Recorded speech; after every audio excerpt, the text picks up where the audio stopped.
All right, we're live. Hello, everyone who's out there.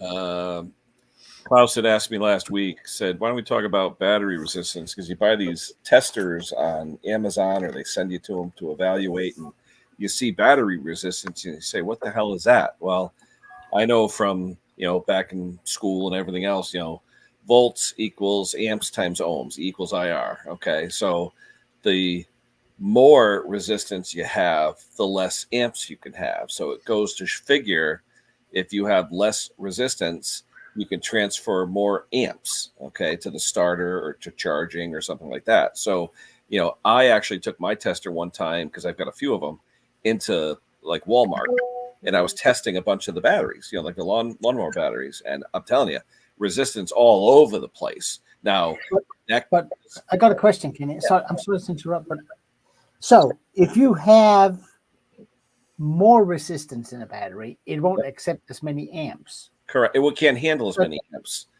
for a fixed voltage. Yeah. Yes. Does that mean it takes longer to charge, or does it mean that it will not store as much energy? I don't think it has to do with storage, though. I think it has to do with the rate of charge or the rate of transmitting the power. You know what I mean?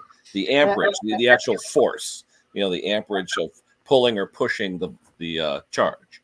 So I think if you buy two batteries, one has half the resistance of another, you're going to get better performance out of the one with least resistance. Now, I was reading up on it online. Performance in relation to charging it. Yeah, it'll charge at a faster rate with less resistance. But when you then want to sort of take the energy out of the battery, is the resistance then a factor? I don't know what it has to do with keeping state of charge. I mean, I think if the resistance is low, it can reserve more amperage in the battery.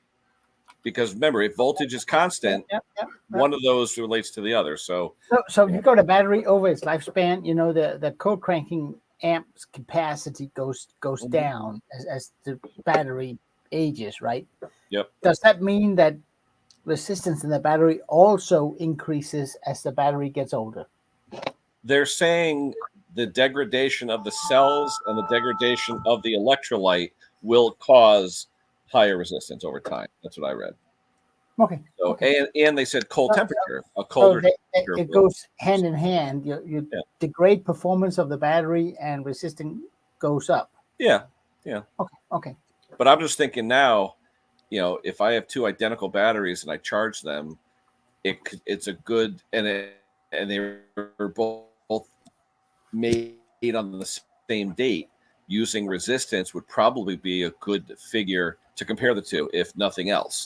If voltage is the same and everything else, it would be a figure you can use. So I've never really used it per se myself, except for when I tested a few batteries. But every tester you buy now, these cheaper testers, they all have resistance. And some of my videos where I did check on some of those, I was getting all kinds of comments about, why didn't you talk about resistance and all that? Well, I really didn't know what to use it for, if anything. So Ben's workshop is describing the same thing. As a battery gets older, the internal resistance rises.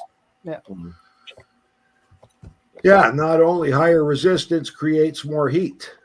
Yeah. Yep. Yep. Now, I don't know. Have you, like I was talking about the absorbed glass mat batteries before? Mm-hmm. They only take an 80% charge if you use a regular battery charger. You need a battery charger that puts out low amps. Like we got a NOCO, and it's got an AGM setting, which puts out lower amps to an AGM battery. That's what we use for a lot of guys that got marine batteries around here. They use the AGM batteries. Yeah. Well, when you say low amps, you mean almost like a trickle charger? Yeah, I forget what the amperage output is on AGM, but like instead of 20, it's something like 7 or 8 amps that it's putting out through the charge.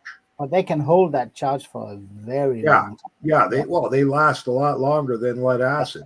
Yeah. Some people make mistakes and put them in cars. The problem is that the car isn't run long enough for the battery to get the charge because it takes so long. So they eventually run out of power. Yeah. But no, the thing is, I got from Temu, Hank, you don't know what Timo is. You're way too old for that stuff. But Hank is sort of a extra storage place for Timo. If you guys don't know, but don't tell him. Okay, I just figure if you look at the equation, E equals IR, okay, and your voltage is constant, you'd want to have low resistance so you have more amp capacity. Yeah. So that's. But I got this meter thingy dingy, battery tester, which is dirt cheap. I'm telling you. Is that a friend of yours, Klaus, Mr. Sweet? No, not yet, but could be. Well, Hi, Mr. Sweet.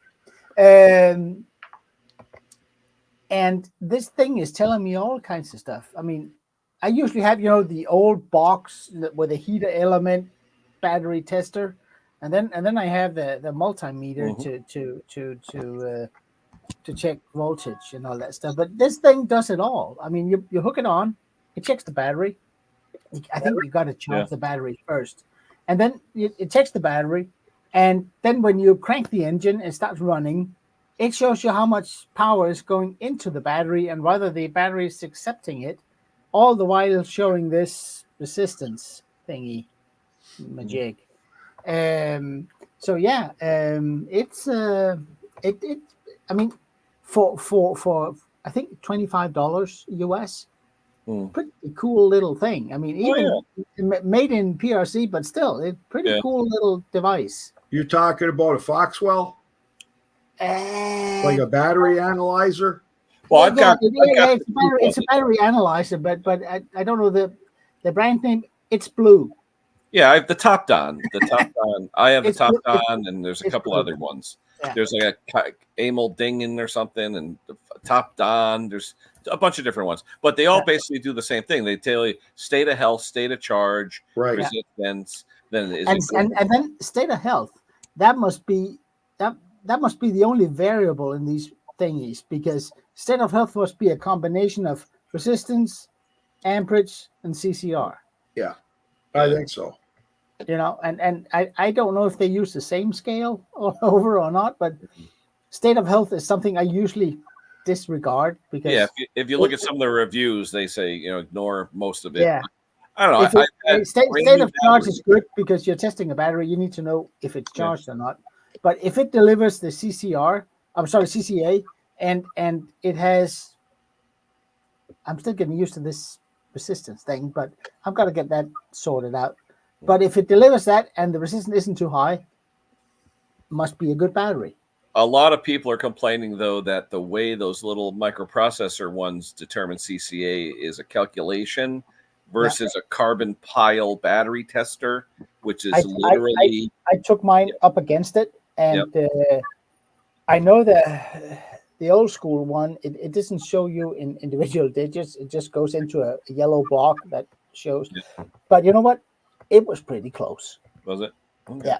It was. I mean, nothing beats a carbon pile tester where you're glowing. No, it don't, because you're real live testing it, right? Yeah.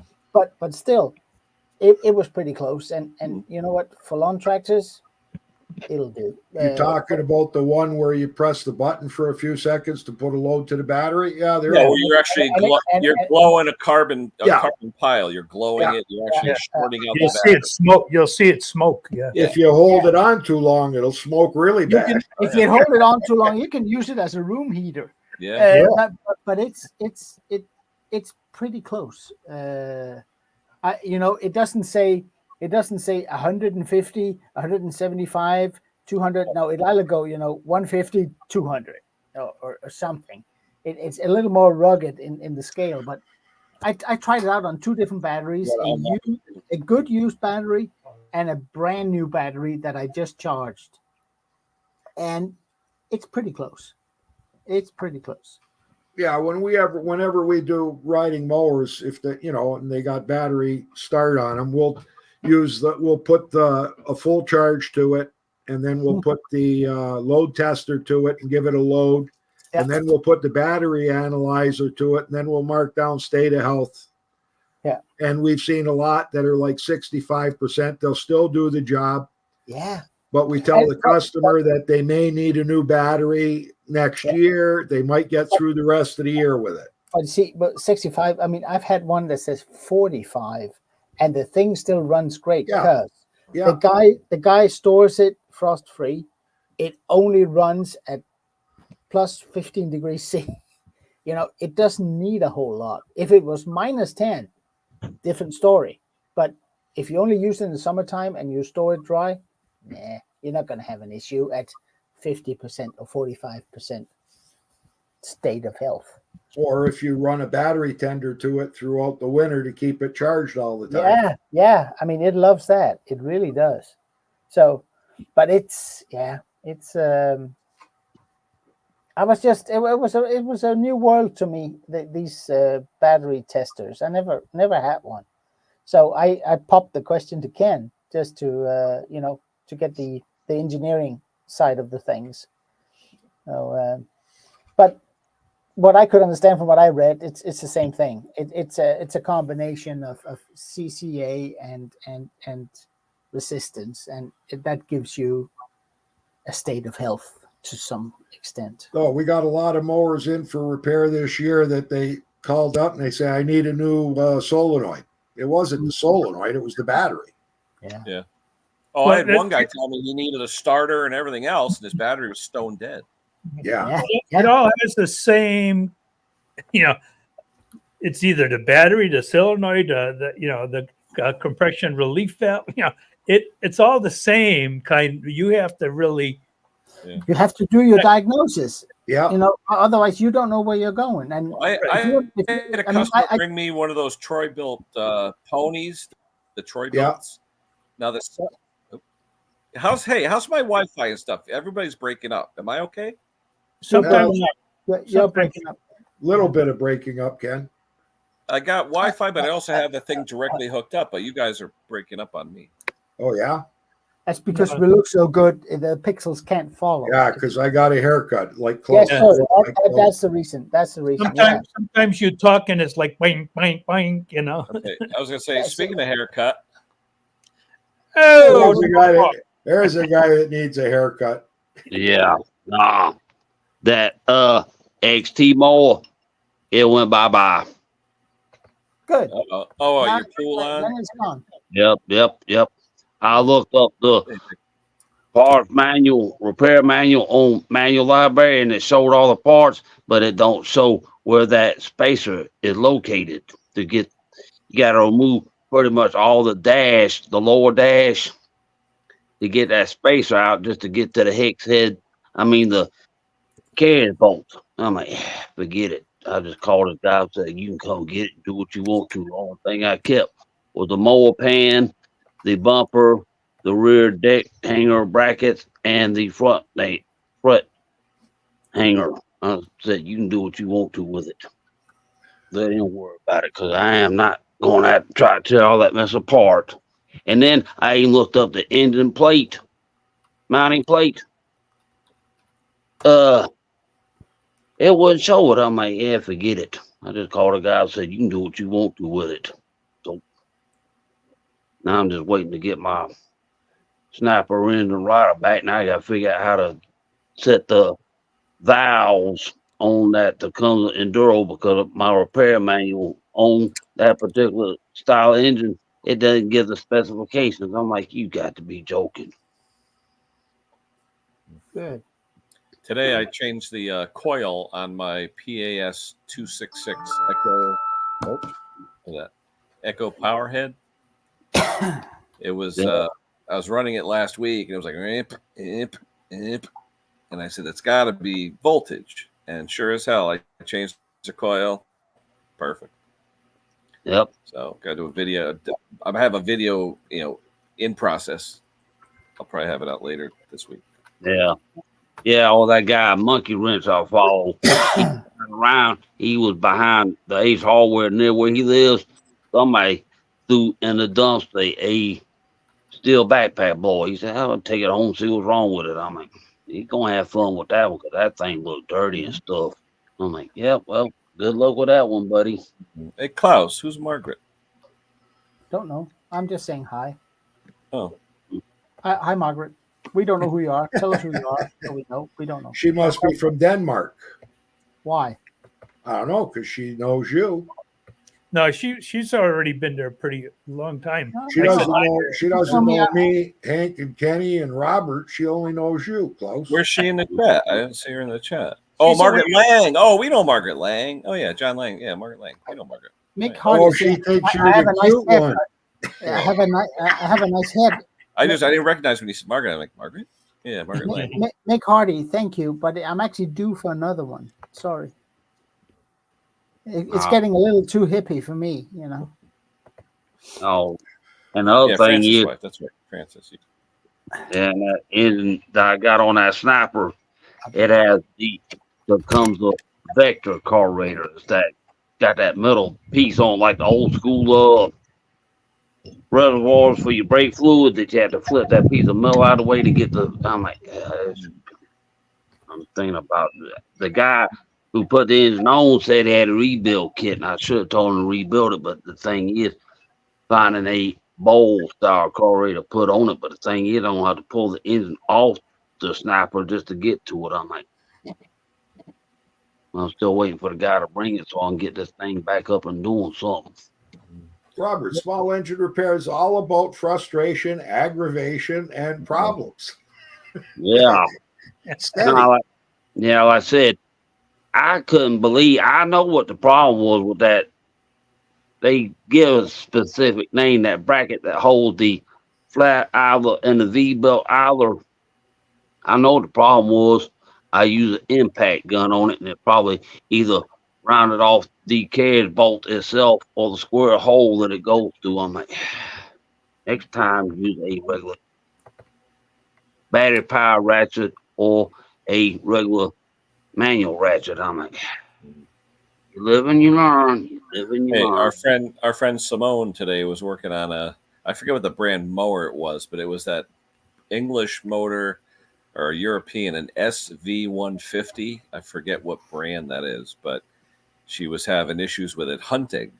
So Hank and I were talking to her this morning, and I guess the pilot jet was a little clogged. She's working on it. Are you familiar with those engines, Klaus? The SV150?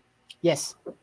Yeah, Simone has one on a push mower her neighbor owns, and it was We hunting. we helped Simone earlier. Oh, you did? Oh, okay. Yeah, with the primer. Oh, no, because she also had it was hunting after she fixed that. So she said the pilot The SV150 was some of the first Chinese clones that came over, and for some reason, some companies have stuck with them. They can be finicky as H. They're not very good engines.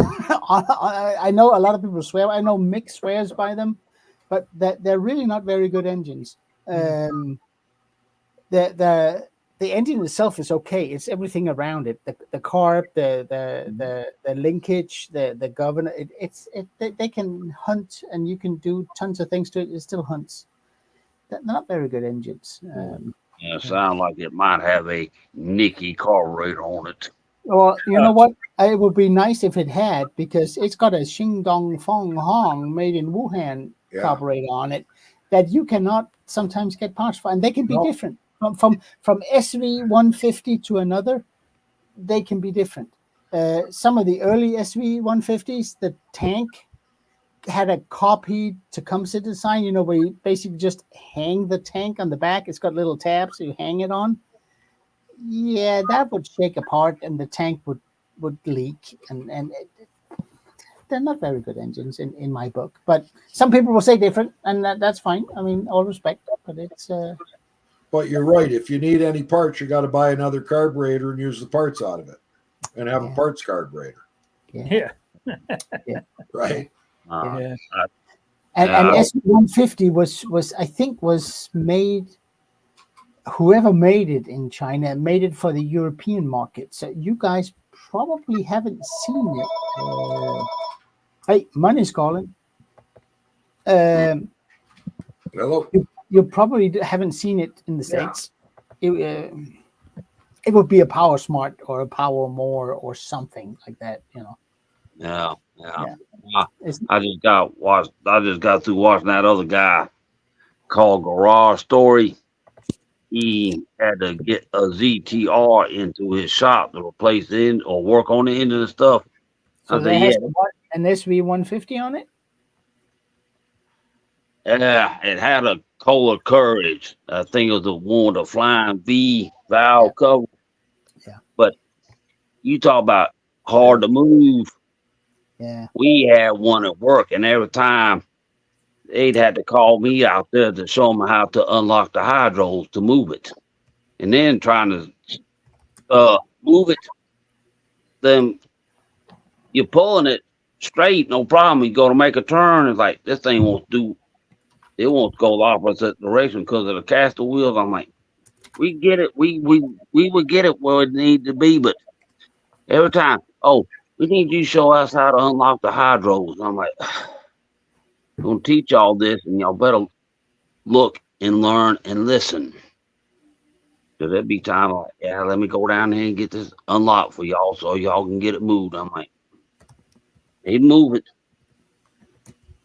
Only thing was, I think it was the hydro belt. Yeah, sometimes that thing would come off. I'm like, oh boy, the way that thing was routed, I'm like, yeah. What was the state of Georgia thinking? It was a great mower. Had a Kohler Command twin cylinder on it. But it was a joystick drive instead of the 2 lap bars. And we had to stand that thing on the end and pull the plugs out. One day we had to stand it on end because somebody wrapped some ball wire around the blades. Yeah, we set it back down. That thing wouldn't turn on. Simone is watching. That's the carburetor for that. Who's gone to jail for purchasing catfish? I think it's a joke. Oh, poaching. Yeah. Poaching catfish. Didn't know they had a season on catfish. Yeah. No. How was your fish the other day? Didn't you go out the other week for what did you have? Perch or something? You had fish and chips. You said it was a different kind of fish, Wayne. Who, me? Yeah, you guys get fish and chips. Oh, we went to Walter's, had fish and chips. They have like beer battered haddock. Oh, haddock. Okay. Yeah. Nice. Yeah. Oh, nice fish at Walter's. Good fish and chips. Nice. No. But then again, you could go to Miners and get fresh Lake Erie yellow perch dinners for less than what we paid. But Here, there's a. I'm not sure it's a delicacy, but it's something the Danes have been doing for many hundreds of years. It is air dried cod, salted air dried cod that you then rehydrate to get some of the salt out, and you boil it and you serve it with potatoes and gravy and beer and schnapps. That's an Italian delicacy. It's called bacala. Yeah, we export quite a lot of it to the Italians. And Stinks up the whole house. Yeah. But it's really, really good. But for some reason, that cod gives me a headache. I don't know what that is, but it does. Whenever I have that, I get a headache. Salted codfish. That's a lot of salt. What's the but it's rehydrated. So they wash some of the salt out. And white gravy. What do you call it? Flour gravy. Yes. Yeah. Yeah, and boiled potatoes, and usually some sort of pickled vegetable, and beer and schnapps. You guys, don't you guys have potato with every meal, basically? No, but we do eat a lot of potatoes. Yeah, it's a staple. Yeah, and pork, lots of pork. Oh yeah, My neighbor used to rinse out his bacala 3 times. Yeah, I believe it. Just to get out as much salt as he could. Yeah. What kind of fish is used for that, Wayne? Cod. Okay, Yeah. I mean, everywhere in Northern Europe that has access to water has salted and dried fish back in the day, basically, because back years ago, that's the way they only preserved it. Yeah. Yep. You either smoked it or salted it. I mean, that's why our bacon is smoked, and the Italians' bacon is cured. Here in Ontario, you can only get, if you want horse meat, it can only be sold, I think, salted, or that's the way it used to be. But if you went to Montreal, you could get fresh horse meat. Yeah. Man. Ah, only I problem hear I have- it's really the only- grainy. the only Yeah, problem but I have- it's like moose, eh? It's lean. There's hardly any fat to the it. only problem I have with horse meat is that, I mean, horses are not bred for their meat. They're slaughtered because of whatever, and then you get it. And usually, horses gets a lot of medicine in their lifetime, and that's the issue over here with horse meat. That nobody breeds horses for their meat. They're bred for either racing or having a pet or something, and then they get slaughtered, right? Because there's something Well, to wrong. make glue out of at one Yeah, time. That's they what make they glue. used Yeah, to they do. make glue. Yeah, Farina And dog food. Dog Yep. food. Yeah. yeah, yep, dog food, yeah. yeah. So I tend to stay away from horse meat usually if I can, because it's very difficult to control if that animal Well- has been treated with medicines in its life that is not good for consumption. When I was a young kid, I remember my dad saying to me, look at the cattle pen. They're drinking their own urine. Go Yeah. and look at that horse. He won't even go near it. He goes to the pond and drinks fresh water. Which one you want to eat? He said. They got See, the thing is, if you have cattle free range, and if they're low on a certain vitamin, if they see a dead bird, the cow will eat it because Yep. the dead bird carcass contains the vitamins or minerals or something that the cow needs. I mean, they're not as dumb as and I've seen a cow eat a dead seagull, like like what? but they do if they're low on a certain mineral or vitamin or something, they will go. They'll even lick dirt. I mean, if they see clay soil, they'll lick it. So they get some sort of mineral out of it. yeah. Down here we have what they call cow lick. It's a big block that's got the minerals in it. You just sit down and the cows come and lick it. Oh, they got this thing. People down south in Louisiana, they will go what they call catfish noodling. They will get in the water and stick their hand up in there and find a catfish and stick the arm in there and pull it out. I'm like, Yeah, "Oh, they that- get some big ones like that, Robert. Yeah, that's Yeah. popular in New Orleans. Yeah. Or that area. That's, what is catfish? I never had catfish. Catfish is good to eat. Yeah, Yeah. but that's a freshwater fish, right? Yeah. yeah. But you cut their heads off and throw them in a bucket. The next day, they're still swimming. Yeah. Yeah. They're like Because- eels. They're fun to fish for, though. They fight. Yeah. They put up a good Yeah. fight. Now, yeah. they're- Eels. yep. Yeah. Right here, we got catfish and then bullheads. Yeah. Yeah. See, you got channel cat, you got blue cat, but there's two ways to catch them. It's either freshwater in a lake or you farm raise them. Now, the older they get, the bigger they get, the harder they are to clean because you have to nail the head to the wall and get a pair of special pliers and just pull the skin off. But the older they get, it's like I've seen. Robert, that's because you're not using Knipex players to pull that skin off. I seen somebody one time. It said it took them at least 30 minutes to an hour to get this catfish in. And the time they got it in, that catfish weighed 26 pounds. Yeah. I'm They like, give you a good fight. Yeah, channel Yeah. cat here in Connecticut. We have Connecticut River, and they got the channel cats, and their heads are that big, you know. Yeah. yep, yeah. Because catfish, all they are is bottom feeders. We had this camp in Waycross for the blind, and they had a little pond out there. We go up there and had no other water source. We throw food out there, and you talk about they acted like piranha. They ain't been fed so long. I'm like, So, what has everyone else been doing this week? Fishing. Sure.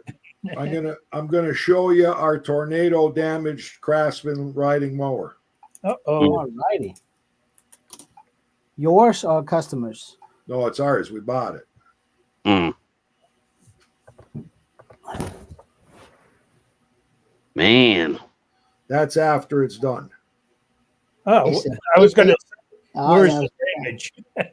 The hood Yeah. was totally ripped apart, but nothing was really badly damaged on it, like some of the tabs that's supposed to lock in are broken. Yeah. So we got it back together. It's all locked in. It's not exactly perfect. No. The spindles, actually, the mandrels on the spindles, they were bent. Because when Jake wrote, I sharpened and balanced the blades and I checked them for straightness and they were perfect. And when Jake rotated the blades, he saw they were an inch out. Well, And he said the blades are bent. I said, no, they're good. He looked at the spindles and he said, well, the mandrels, like the jack shafts, got to be bent. So he said, we'll just order the jack shafts and we'll order new bearings and we'll replace them. And then he said, you know what, for $13 more each, we'll get full spindles from Stens. So we just swapped out and put brand new spindles in it and pulleys. yeah, everything works. So it wasn't flooded or anything? Sorry, Hank. No, totally covered in about a quarter inch of mud. Okay. Like you wouldn't have known that it was red when we got it. Yeah. So it was a big power washing job to get it all cleaned up. And then the back tires were shot on it. They had popped the beads and it had sat for a while where it actually cracked the outer housing. So Jake actually bought 2 of them and traded the YT 1000 to a guy for the set of tires on rims that are mint, which would have cost us $200 to replace. Yeah, because that mower you just showed, that's Husqvarna made. That's the reason that that XT had to go. Because like I said, the dash, you'd have to pull a bunch of stuff off just to get to that one spacer, just to try to get it out of the way and get to the carriage bolt. I'm like, forget it. You're gone. You're out of here. Because I did the YS 4500. Had no problem. That was a YS 4500. Yeah, well, my YS 4500, I did the same thing, but it had more pulleys. Could have been hydro, but I pulled them all off and greased them, put them back on. But I know next time, do not use an impact. That was the problem. Because if you don't get that carriage bolt seated in that square hole just right, it will, that street carriage bolt. I'm like, somebody talk about, JB Weld and stuff.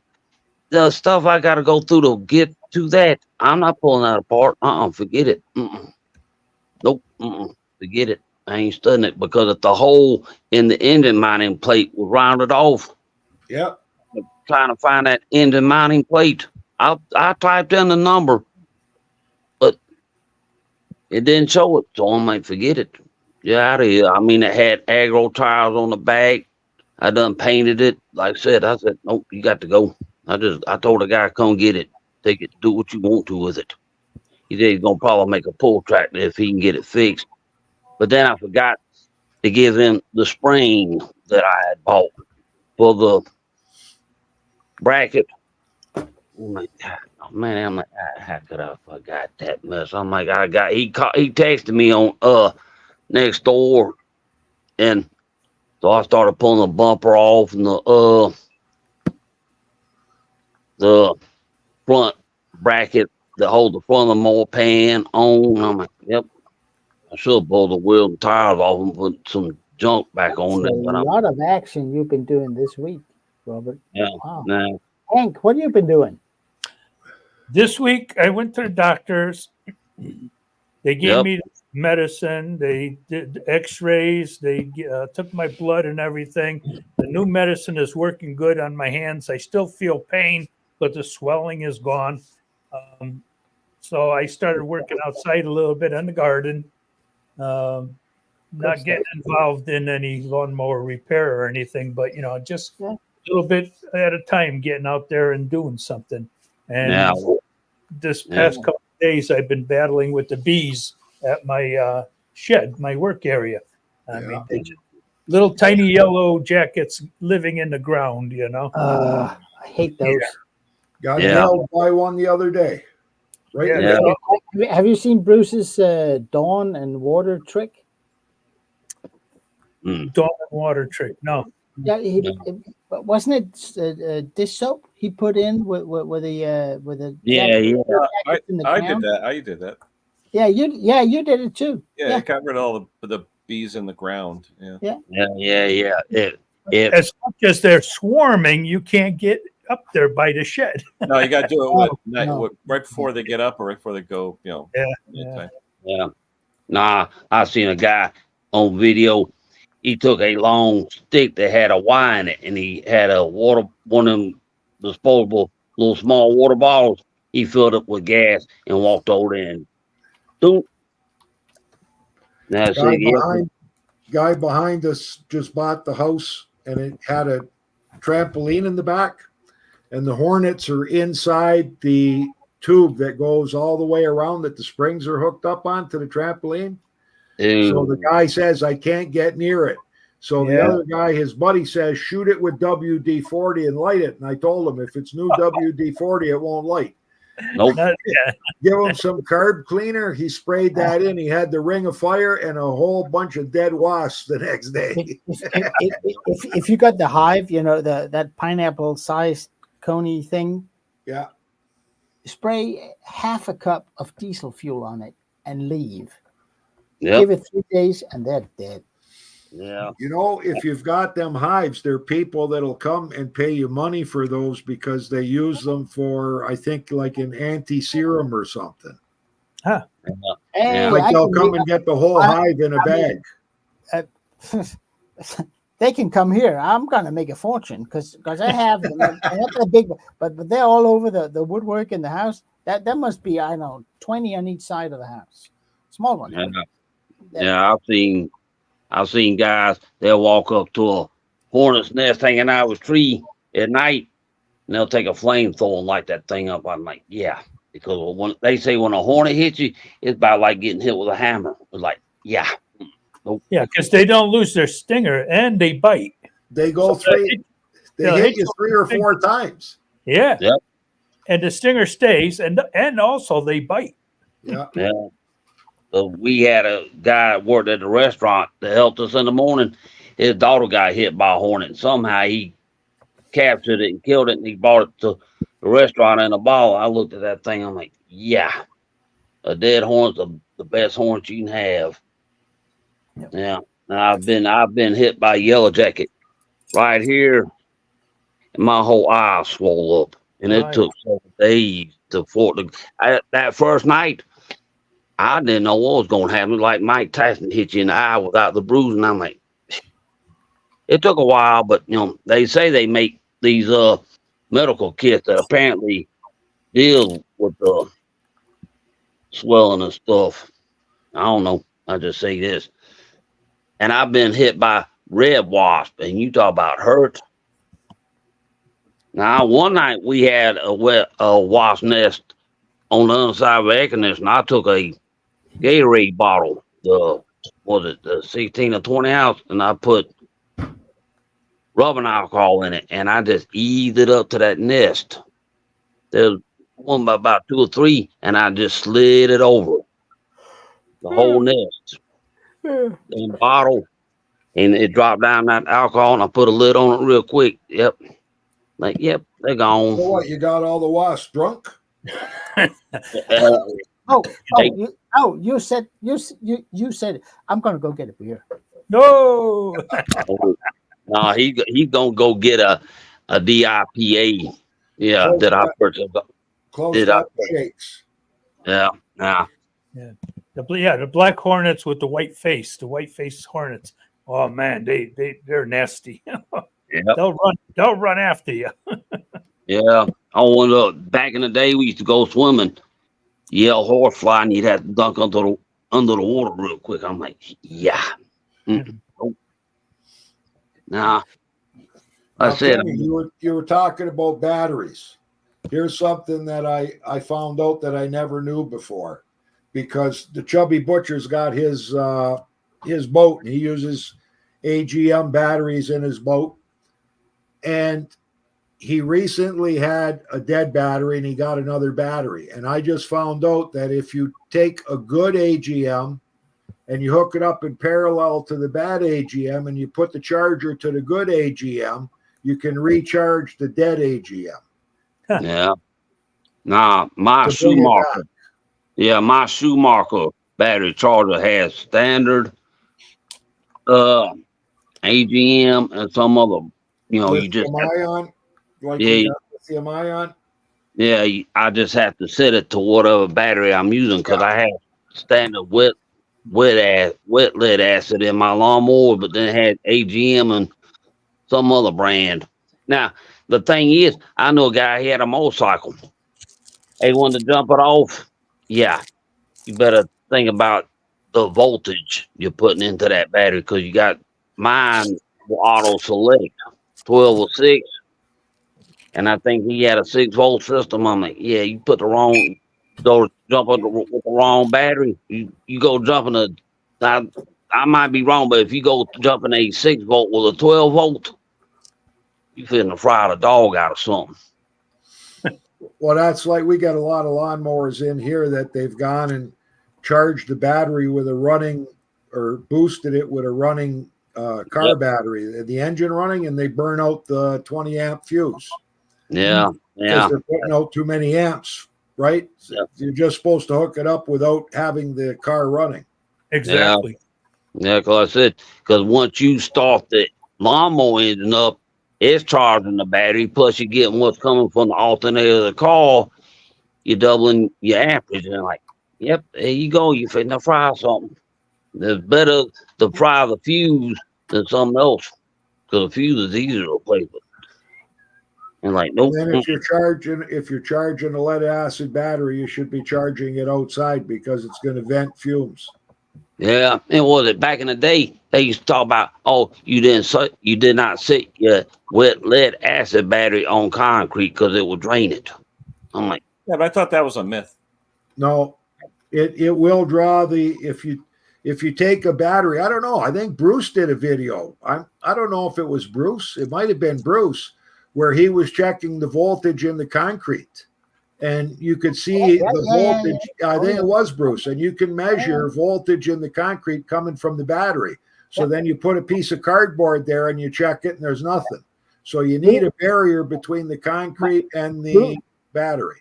Bruce made me cover one of my shelves in my cabinets with rubber because of that. Yeah, you just need a barrier between the two. Yeah. I remember one day I was somewhere and this guy was working on his car and his battery was sitting off the side of the road, and I walked by and I seen that thing it had actual flames coming off of it. He just standing there working away. I just walked over there, grabbed some dirt, threw on it, walked off. The guy didn't say nothing. I'm like, oh, he would have said something once that battery exploded. All that battery. They do explode. Yeah, because like I said, I seen fire up the wrong way. Yeah. I've been. I mean, on you remember the old days with the lead acids with the little screw-off caps you could refill. Yep. I've been working with an angle grinder on the workbench where the sparks just. I mean, that battery was way back there. It blew up. I mean, but my clothes, it had when it was washed, it had holes in it because of the battery acid. Yeah. I think it's the off-gassing of hydrogen, right? Is that what it is? I think that's what it is. Yeah, hydrogen. Yeah. Now, we had wet lead acid batteries at work on our forklifts. You had to unscrew the caps, and they kept talking about don't use tap water, use distilled water. State of Georgia, they ain't gonna buy big 5 gallons of distilled water. You just gotta use what you gotta use on it. And there were times we had a baker. That battery would have to be lifted out with another forklift. I mean, that thing had to be well over 2 foot by 2 foot by 2 foot. We would have to take another forklift and pick that battery up. Feet, Robert. 2 feet. Yeah, it was well over 2 feet by 2 feet by 2 feet wide, 2 feet square. 2 by 2 feet. Yeah, by 2 foot tall. And it's like, then we have stand-on forklifts. You could just slide the battery out and slide it back in. But it's like, Wayne. Yeah. Maybe this is the forum. Then just stop me. Are you guys going to start putting out some videos soon? I hope Jake does. Yeah. He's been almost a year, and the last one I did, I think, was 5 months ago. Yeah. Yeah, that bat, that And as interesting as you are, Wayne, we kind of miss Jake. I know. It's up to him. Hey, here's the late boy. Bruce, How are you? Bruce, did you do the video checking voltage in the concrete when a battery was sitting on the concrete floor? Yeah, I thought you did. I just brought that up. And what did it drain, Bruce? Yes. I measured a difference from the concrete to the battery post, and I measured like 3 volts. Yeah. So Interesting. See, I got a good memory for an old man. Hey, Bruce, I remember that video. Hey, it's not the first thing that goes. Yeah, you got that right. the plumbing goes first, just like a house. Oh, whoa. Take it easy. Hey, I'm just getting set up with my comments over here. Nice to see you guys. I just sold a lawnmower. That's why I'm late. Good Nice. man. I sold a Toro recycler. man. Seems like everybody's working on recyclers. Every video I see, recycler. Well, they're one lawnmower that has lasted. Yeah. Oh yeah, and Archie did that video on that Toro recycling. There's some new blade company, and I went and looked at the blades. What if they sell blades for a 42-inch Craftsman? Because mine was a 5.5-star thing. But the price wasn't bad. I'm like, that Then there's that guy on YouTube that does that. He makes these things that use weed eater string on your lawnmower, so you don't have to worry about the lawnmower. Yeah, I'm like, dude, you imagine the amount of people that don't clean the underside of the mower pan that they get through cutting wet grass with those things, because they ain't gonna throw the grass out. It's just gonna make. Robert, can I say something? Yeah. Bruce, how have you been? Good, sir. Much better now. We have a question for you. Okay, I've been getting lots of questions. What's up? Please explain resistance in terms of batteries. Well, resistance, I use the flow of water because it's theoretically the same. So if you have a very small hose, with water going through it, it's going to have more resistance than a really big hose. And then pressure is like voltage. So you've got a big, huge water dam that's 190 feet high. You're going to have more pressure down at the bottom. And that's kind of how I view resistance, amperage, and voltage. Yeah, but when we talk about lawnmower batteries, it's because Klaus got one of those little fancy gadgets that can measure anything. Measure the resistance of a battery, right? And we were talking about it earlier, and Kenny did explain it, but we were kind of missing you in the loop on it. The big thing with batteries to me is more capacitance than resistance. Whoa! You brought a new word in now. I know. What's that? Capacitance is the charge buildup between two plates, and they use it to store electricity temporarily. And when things change, it can reduce a spark because it takes a while for the voltage to build up and jump across. It's one of those. Yeah, exactly. It's one of those where I understood every word, but I didn't get it. Well, I think what he's saying is as the plates build up sulfides, then you get less charge, right, Bruce? Yes, and probably and they start to flow more. Yeah, changes the resistance too. So the higher, that's the same as we discussed earlier. The higher the resistance, the less amperage performance you get out of the battery. Yeah. Nice. No, one of these days, Klaus, it's going to click, and you're going to go, "I got it." Yeah, I mean, I've been waiting for that moment for 10 years.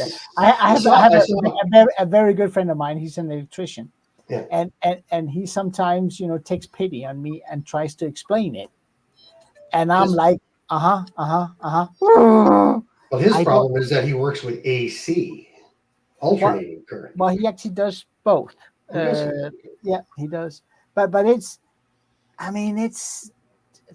just so hard for me to understand. It's not even funny. And I really want to. I mean, 2 wires on a lawnmower, I can do that. Right. I may not understand everything that's going on, but I can still fix it. Right. I can diagnose to the extent that I don't buy parts I don't need, but it's still it's a mystery. I mean, this afternoon I bought a whole case of new LED lights for the shop. I've been thinking mine didn't deliver. You know, the camera loves a lot of light, and yeah. So I bought these, and they were cheap and all that. And I was, you know, I took the old ones down. It had 2 wires. There was a brown one and a blue one, and then a yellow and blue combined. And I know that yellow and blue combined is ground, or it's not ground. Ground. It is ground. Is it neutral? No, it's not neutral, because that's one of the you got neutral, and then you got So, and this new light fixture didn't want 3 wires; it only wanted 2, and that's where I kind of went going like, I got to call someone, because we got 3 wires before. We needed 3 wires before. Now I only need 2. And it's not that I don't know which wires to use. I just simply don't understand why I don't need a 3rd wire. It's different. Okay, you can have more than one kind of ground. That's all I'm Hi going to guys, how are we doing? Hey, Phil. I'm actually waiting for Mrs. C to get my dinner ready. Nice. I best pop in. I thought I'd just let you know, if it first you don't succeed, Yep. Sky Down is not for you. Bruce, can you explain 2 types of grounds, please? Not here. Okay. Well, okay. Close. Are we all well? It's good to see Close. everybody. Okay, yes, I can, Klaus. I'll do it quickly. Okay. Go ahead. On an old car, Yeah. you've got a light on your headlights. Mhm. You pull the headlight on, that puts the battery to the bulbs, and then it uses the case of the frame of the car to go back to the battery on the minus side, right? Yeah. Okay.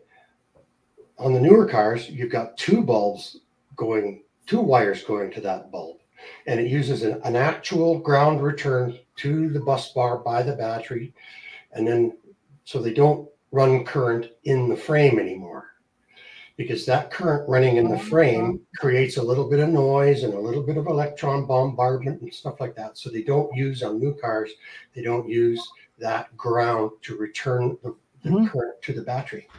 And it's the same in electronics. There's a chassis ground, there's a return ground, and the neutral, like on your house. Yep.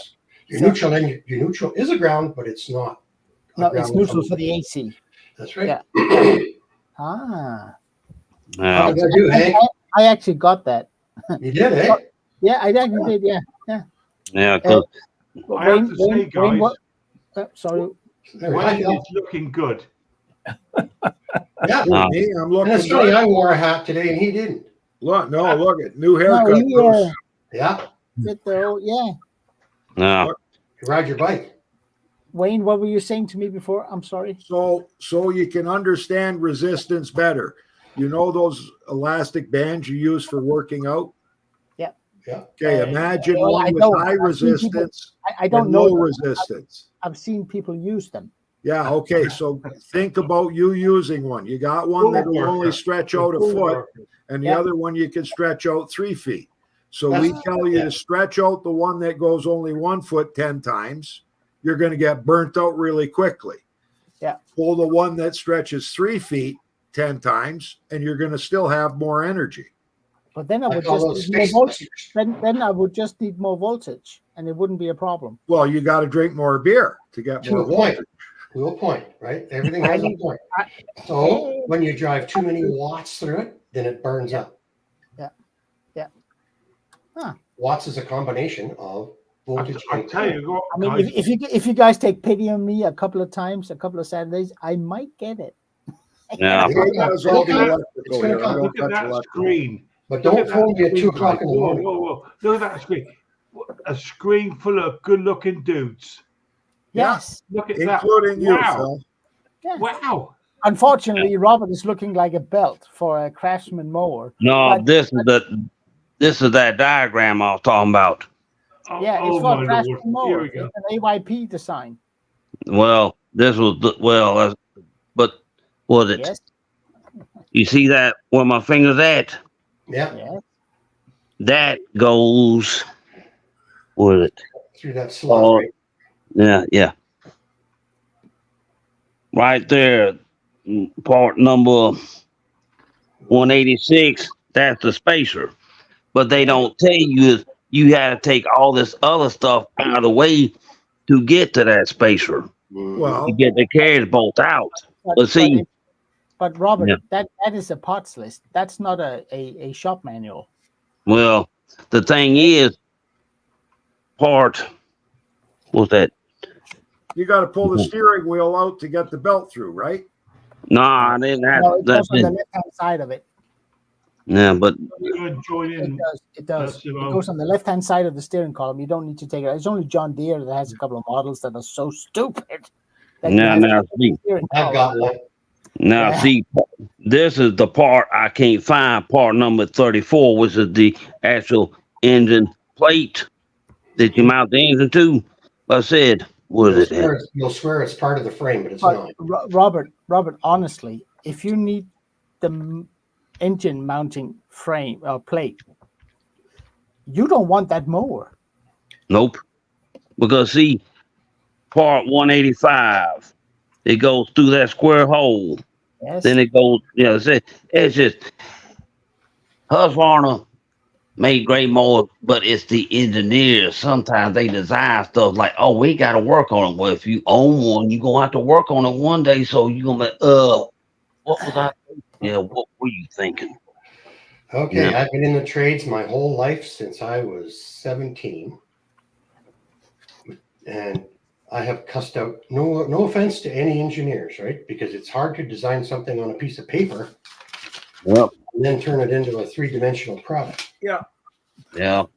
Oh, But, and but Bruce, also in terms of that thing of understanding electricity, I mean, one thing is theory, the other is to be able to use it to diagnose issues. yeah. Oh, and cloud. Yeah. There are videos on YouTube that show you how to convert a fluorescent light to LED. All you do is remove the ballast. What you need is your hot wire going to one end of the tube and the negative wire going to the other end. That means I have to look and handle exposed copper wires connected to my house. That's not happening, Robert. You have a breaker to turn it off.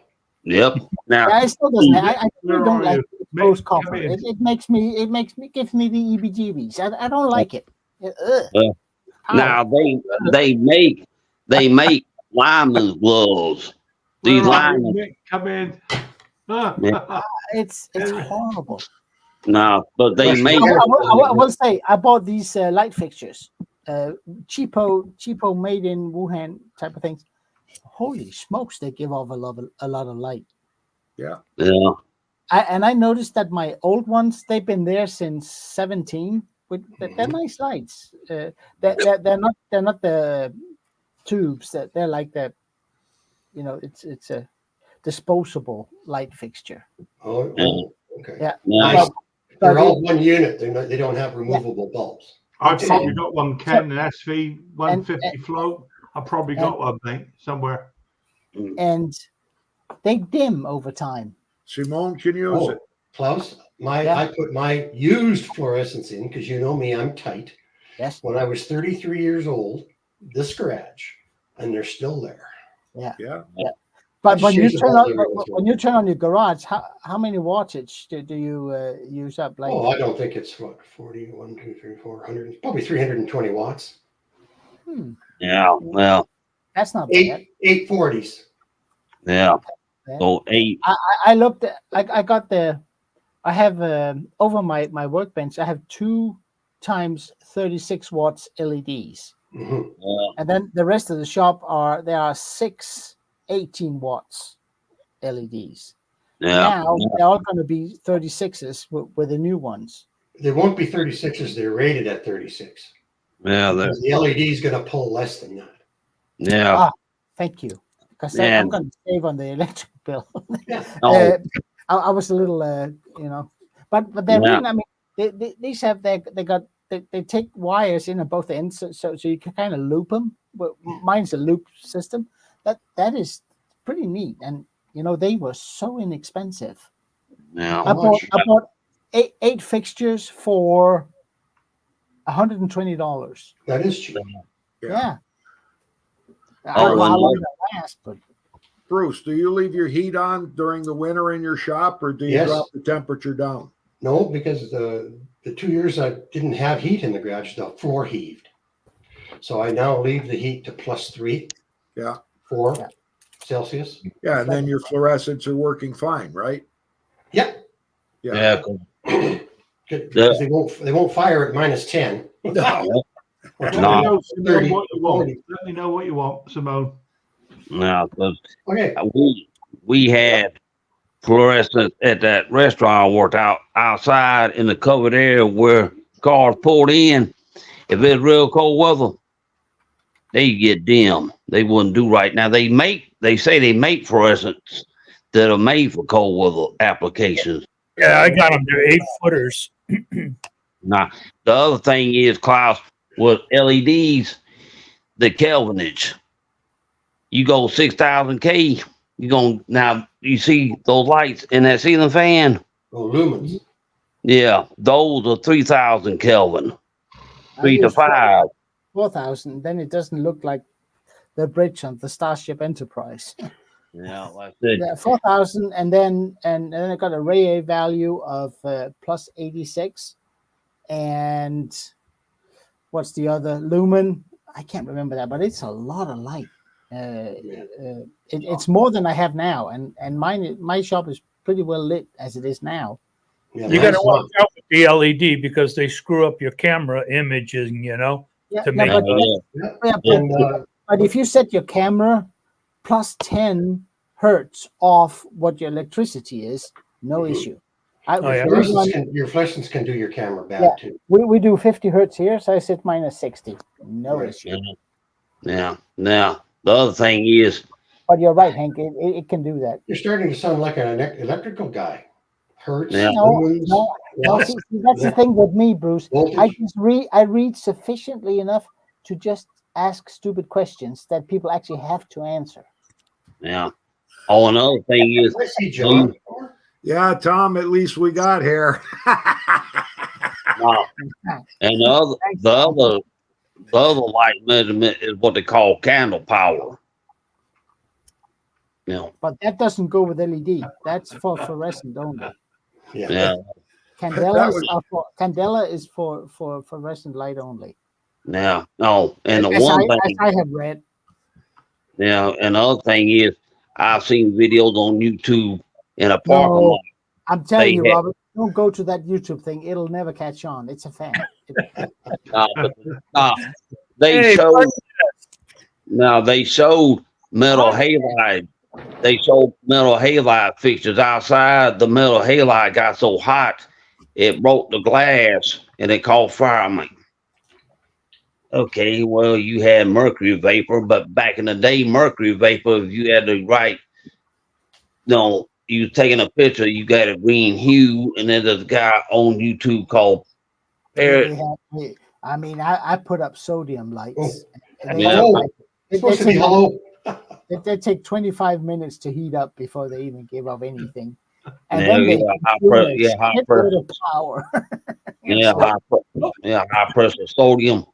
We had a light at where I used to live. It was 150 watt, what they call the Cobra head, and that thing would put off it had a high pressure sodium bulb in it. Well, one night I come home, I'm like, why is this thing coming on? After a while, I found out the people when they bought the house had the power put in the name, but Georgia Power didn't think, oh, they have a security light in the yard, so they wouldn't charge them for that usage. And I figured it up. It was going to cost about $2,000 to get that light turned back on. I'm like, I'm going off me dinner, guys. It's just been served. Oh, What are we having? What are we I having? was going to stop this electricity Thank chat you, so we can Matt. talk to you, Phil. I tell you what, Ken, brilliant, mate. Brilliant. See you, Take Phil. care, Phil. So old Tom Dolby out there, is the word astute to notice that all of us guys have gray hair? Is that the word? He was very astute. Oh, Yeah. Robert. Well, he's got gray in there, but not gray like us. Robert, you got to get the dyes. It's got a nice salt and pepper going on there. That looks good. I do, but I mean, people were commenting before. Somebody said, but you know what? It's because I actually need a haircut. It happens next Friday. It's So when it for gets too years long. and years, I didn't know you guys then. My one side of my beard was black, and the other side was white, and it was a straight line, like it was Really? weird. But everybody recognized me. That's the guy. Yeah. Hey, it's Two-Face. Yeah. And like, I think what it was, Bruce, your wife decided while you were sleeping, she dyed one side. She took that just for men gray color and stuff and dyed, put the gray out then because it was a perfect. Yeah, because it's a perfect line from the middle of your nose straight down, like. Yeah. So Yeah. anyway, I used hair color, but I only left a little black. Yeah. Nah. Yeah. See, the thing is, if I dye my hair black and I go into town, you know, there'll be people come up to me speaking in a foreign language. Listen.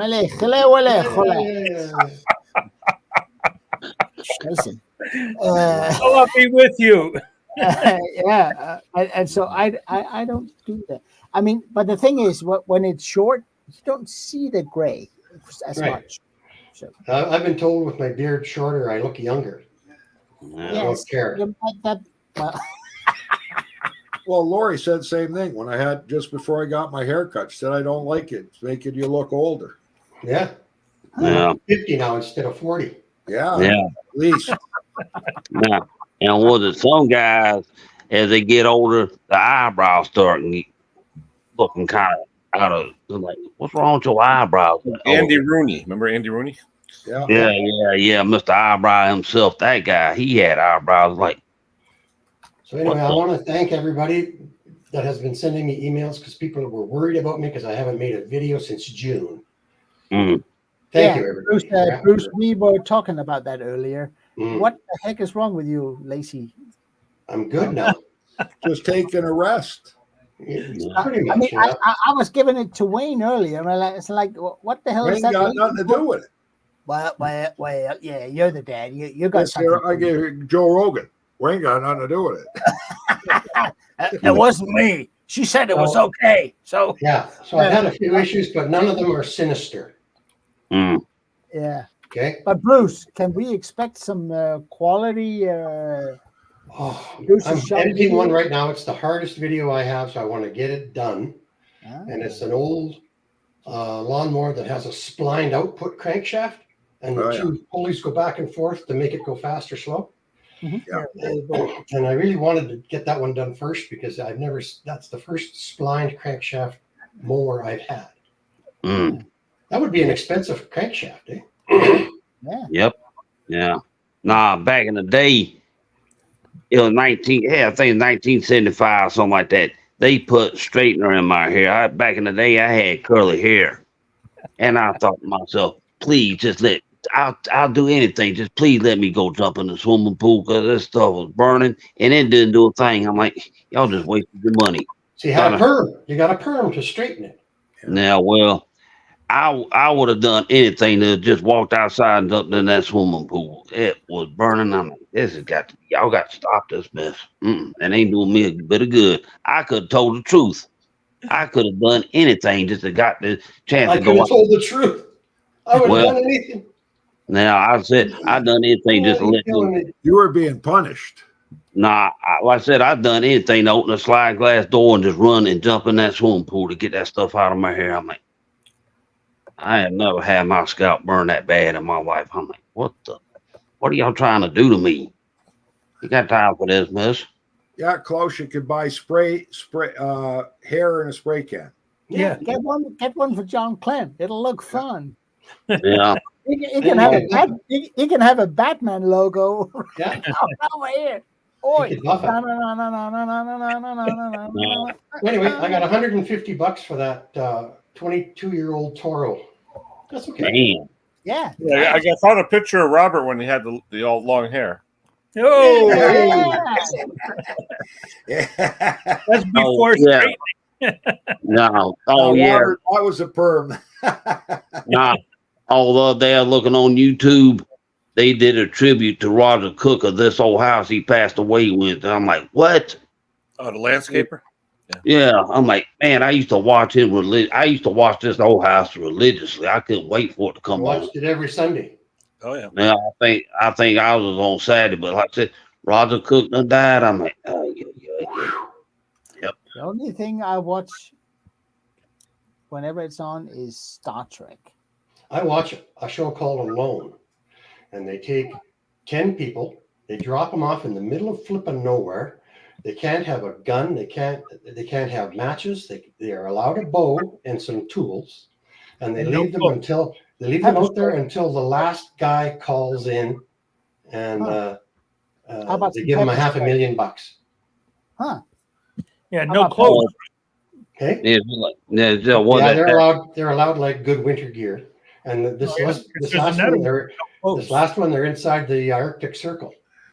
Huh. Oh, Hank, you watched that's next door to you, Bruce, right? Well, kind of. Yeah. No. Hank, they don't wear clothes. Yeah, something's got to inspire me. Man, yeah, that show Naked and Afraid. They dropped them off some spots, and there've been times they've had to call medical crew in to rescue some of the people. They got in. This one is the same. Yeah. Yep. Most of them get sick because they don't boil their water long enough. So let me just recap real quick here. Bruce, you're spitting out a video shortly. Within the next, you're going to go kick Jake and say, make videos. I got one that I want Jake to put up. It's super, and I don't know. He's worried that it's going to get like 100 million views in 2 weeks. So, what's not to like? I can't tell you. Secret. Yeah, you told us you'd have to kill us. No, but I mean, I gotta make lunch, you guys. 100 million views in 2 weeks. I'll take it. Do you mind if I just go make something for lunch? I'll be right back. Yeah, dude. You're going to make your own, so it's going to be peanut butter.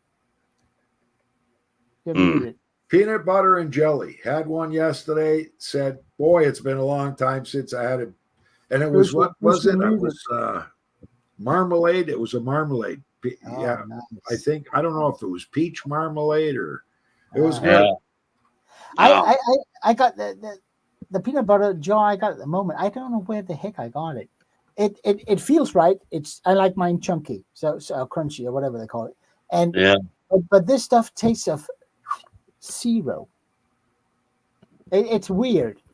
I even tried to put a little salt on it, just didn't help. It tastes of nothing. I don't know. No. You know what I eat now? Almond butter. It's not peanut butter. Is that good? Oh yeah, it's good. Oh yeah. I don't know if you can get that over here. No, then they got the stuff called Nutella. It's kind of chocolate flavored stuff. But somebody here has the honey flavored Peter Pan peanut butter. It's got honey in it. I'm like, man. For some reason, I don't know why, but I follow some of the cooking channels on YouTube. I don't know. I like food. And there was a guy who said, he was experimenting with taste. It was all about tastes. And he said, try and make yourself a peanut butter sandwich and put pickles on it. Oh my God. No, I'm not doing a Mr. Briggs here.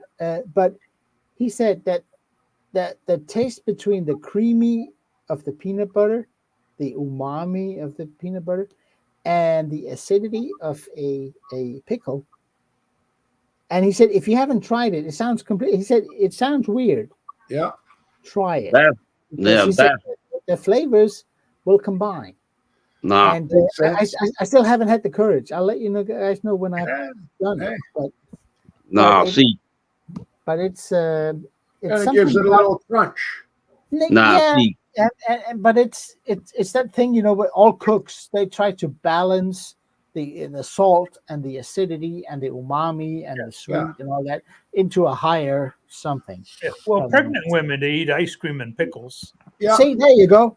And since I don't want to get pregnant, in order to want this, I have to try it at some point. So, So now you're going to have to go out and get the McDonald's pickles because everybody says they're the best. They are. I don't care. McDonald's now supposedly they're the best because when they make them, they're stored in a pure salt brine solution. So they're very salty. Yeah. Hey, can I sow a seed or pitch an idea or something like that, Wayne? To Yeah, John? you wanted Chubby Butcher to do a video on it.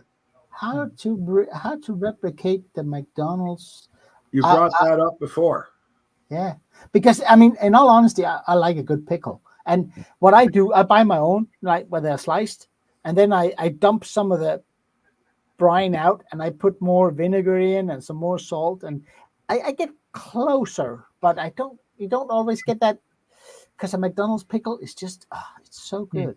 Scotty mentioned about the celery and peanut butter. You know, people have been eating that for ages. Yeah, You know?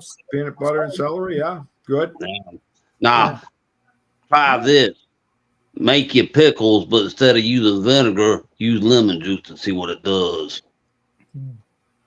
Yeah, but Yeah.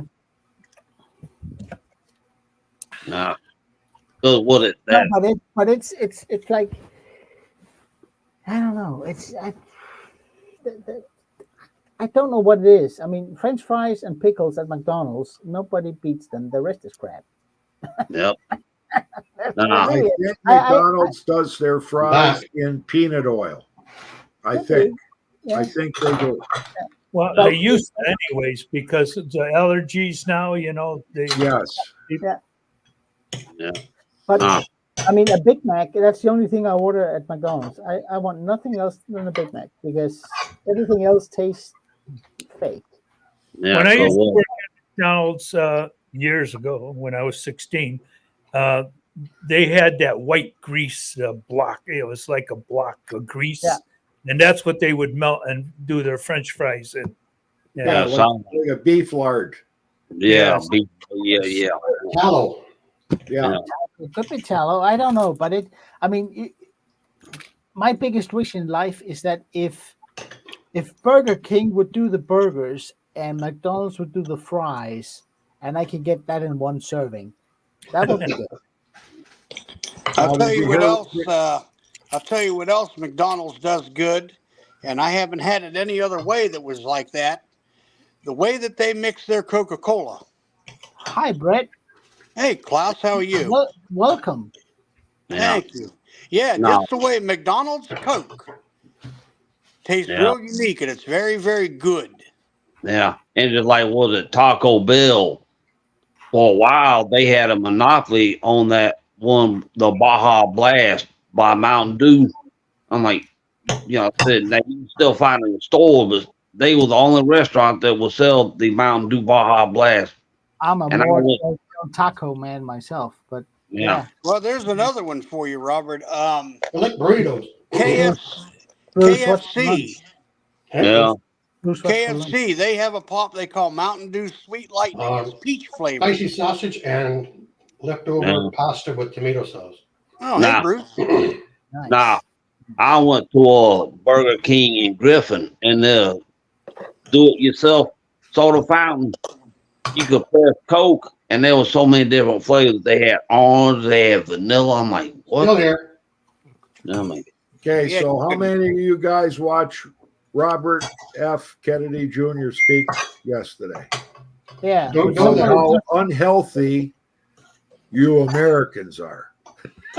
We know that. No, but he talked about obesity, diabetes, all the sicknesses. How the U.S. has a population that's worse off health-wise than any other country in the world. He should look at the average lifespan time of his family. No, but you know what's interesting? He's exactly right, because most of the stuff that's approved in the U.S. by the FDA, a lot of it is banned in Europe. We can't get corn syrup. damn. We cannot use corn syrup over here. Why not? It's deemed a health hazard. Well, because it's got sugar in it. No, because it's got so much sugar in it. Yeah. And I mean, That would be like- we can use regular sugar, but corn syrup, which Wait, is used Klaus. I'm going to play Klaus for a minute. What the hell's that got to do with small engines? Yes, exactly. What the hell? I've been waiting. Yeah, good one, Teddy. No, Klaus got onto the food kick. I'm No. sorry. It was me. It Are was you Bruce. talking about, I, listening about I RFK? Yeah. said I was going for lunch. Let's get back to spark plugs, shall we? Yeah. I'm hoping Oh, yeah. Sloan can get a float so she can get that. Chubby Butcher's coming to pick up a BPR 5ES, which replaces the Torch F5 RTC. I use the 6ES. They're a little bit easier to find. It's Bruce here, and they're a little less money. Is 6 colder or hotter? How does 6 is colder. NGK? NGK, the lower the number, the hotter. NGK, the lower the number, the hotter the plug. On Champion, the higher number, the hotter the plug. There you go. Yeah, what it. So speaking of aftermarket carbs, if you order an aftermarket carb and it comes in with Huai on it, is it an actual OEM Huai carb, or is it a Chinese like? What is a Huai? Is that Huai's logo stamped on it? Yeah. You know? No, but I'm talking about Huai.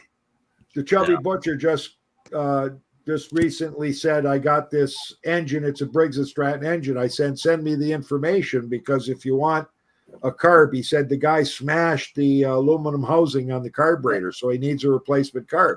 Yeah. Well, it's a 5X 65 MU, which is a Power More. That's a Power More engine. That's an MTD, not a Briggs & Stratton. Yeah. So we look up the carburetor. Well, I could get them the carburetor from MTD for $80, or for $27 and down to $23, you could get an aftermarket carb from Amazon. So we order the aftermarket carb, and it comes in. It's stamped Huai, right? Which is what? Is that Chinese? It must be Chinese. But it's identical.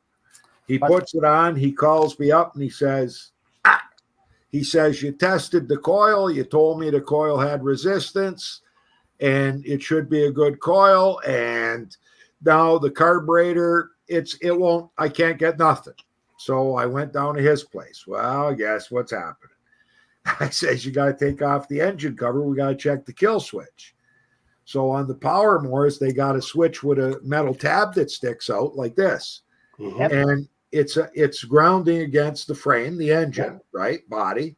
But when he pulls the brake back, it's pulling back so far that the back end of the brake pad is hitting the connection. So in both cases, he's killing spark because he's on the kill switch. He's grounding the engine out. So we bend the tab. Now we got spark. So then he goes to fire it up and fires up and dies.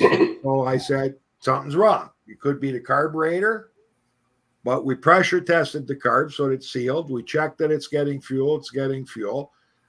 So I said, the guy might have had this thing off and have the gaskets in the wrong way. Well, this morning he brought the thing. I said, bring me everything. Bring me all the gaskets the way they were and everything. The guy had a gasket on the back that wasn't supposed to be there with no hole. So I blocked off the one port, right? He just called. He said, fires up, runs perfect. Well, that'll be $500, sir. Thank you. Yeah. Well, what? Okay, funny you should say that. He says, I'm not going to make any money selling this lawnmower. And I said, what do you mean? And he said, well, it's cost me like $500, like you're saying, to work on this mower for all the time I put into it. Yeah. I said, when you work on something to sell, you can't include your time into the selling price. It's a learning experience. What you just did was found out a lot of information on working on that type of engine. And whether you spent 3 or 4 hours, you got a running engine that you could sell for $140. And he learned about coils. He learned about carbs. He learned about spark. He learned about brakes. He learned about all kinds of stuff. And hopefully he would have learned that if he pulled up the parts diagram, he would have been able to see the orientation of the gaskets on the carburetor. That was Penny's machined a couple of weeks ago. That little kill switch when you pull the brake, I thought that was interfering with his running and not running issue, But that kill switch on that brake, that, like you said, if you pull it too tight, it'll shut it off. If you not tight enough, it'll shut off. Yeah. Yeah. No. Some of those Power Mores actually use not necessarily a tab, but don't some of them actually have a little micro switch you can hear clicking? Yeah, that's well, that's part of the switch. That's what I mean. I mean, it doesn't just grounded. I mean, you actually hear a micro switch clicking. Yeah. So on the old Briggses, it's just a lever that takes the ground off and puts the ground on. And on the, I think on the power mowers, it's a little micro switch, actual enclosed switch. Yeah. Yeah. Now, I said, my granddaddy bought a Sears Eagle One push mower back in the day, had the comes on it. And it had that little plastic key you had to put in, like something like on a snowblower engine.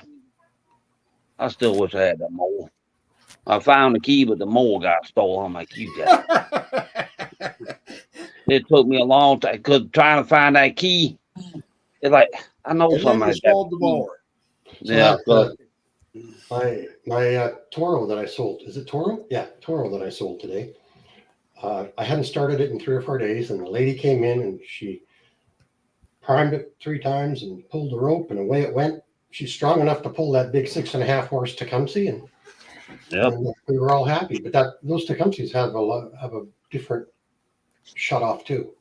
Yeah, cool. I had one in earlier this week, not a Tecumseh, but somebody gave us an old D series lawn boy. Had the original D600. You know, that great big gigantic electronic module. Had one of them, but I needed a recoil.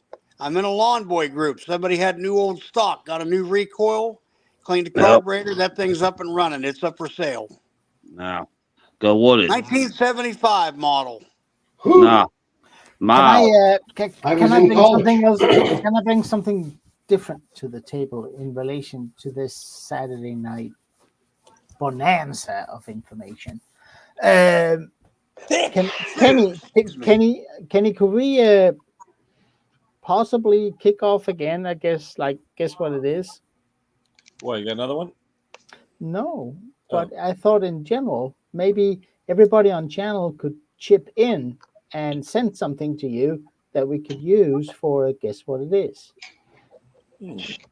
I was thinking, we're all sitting here yabbering away, and that's nice. Don't get me wrong. I can go in the shop and get a little tiny box, and you can guess what's in the box. Yeah, it could be big money or it could be a zonk, right? What's in the box? And you don't get to see the part number either. No, I was just thinking to liven this up a little more. Maybe we should have some of these funny parts in it. And then I know sometimes people in the chat, they enjoy guessing. I was just thinking, I don't know what you guys think and what Kenny thinks, but no, we could. Yeah. But I know that if Kenny has to come up with everything every time, that makes it a bit. Hey, Klaus. So if everybody could think about it for next time, send something to Kenny. If you find a funny tool, don't send anything Briggs and Stratton because Hank will get it. But anything that you think might be interesting, you can send a picture to Kenny and he can put it on the screen. I was just thinking if that might be a good idea. Remember, Klaus, last week I did those Jacobson blade tips. Yeah, that was good. I mean, honestly, it was. That was good. Because you don't see them anymore. No, and maybe we should just pop the question now to the people in the chat. How many are in the chat? 34. 34. If do you want that, or do you just want us to sit here and go yakety yakety?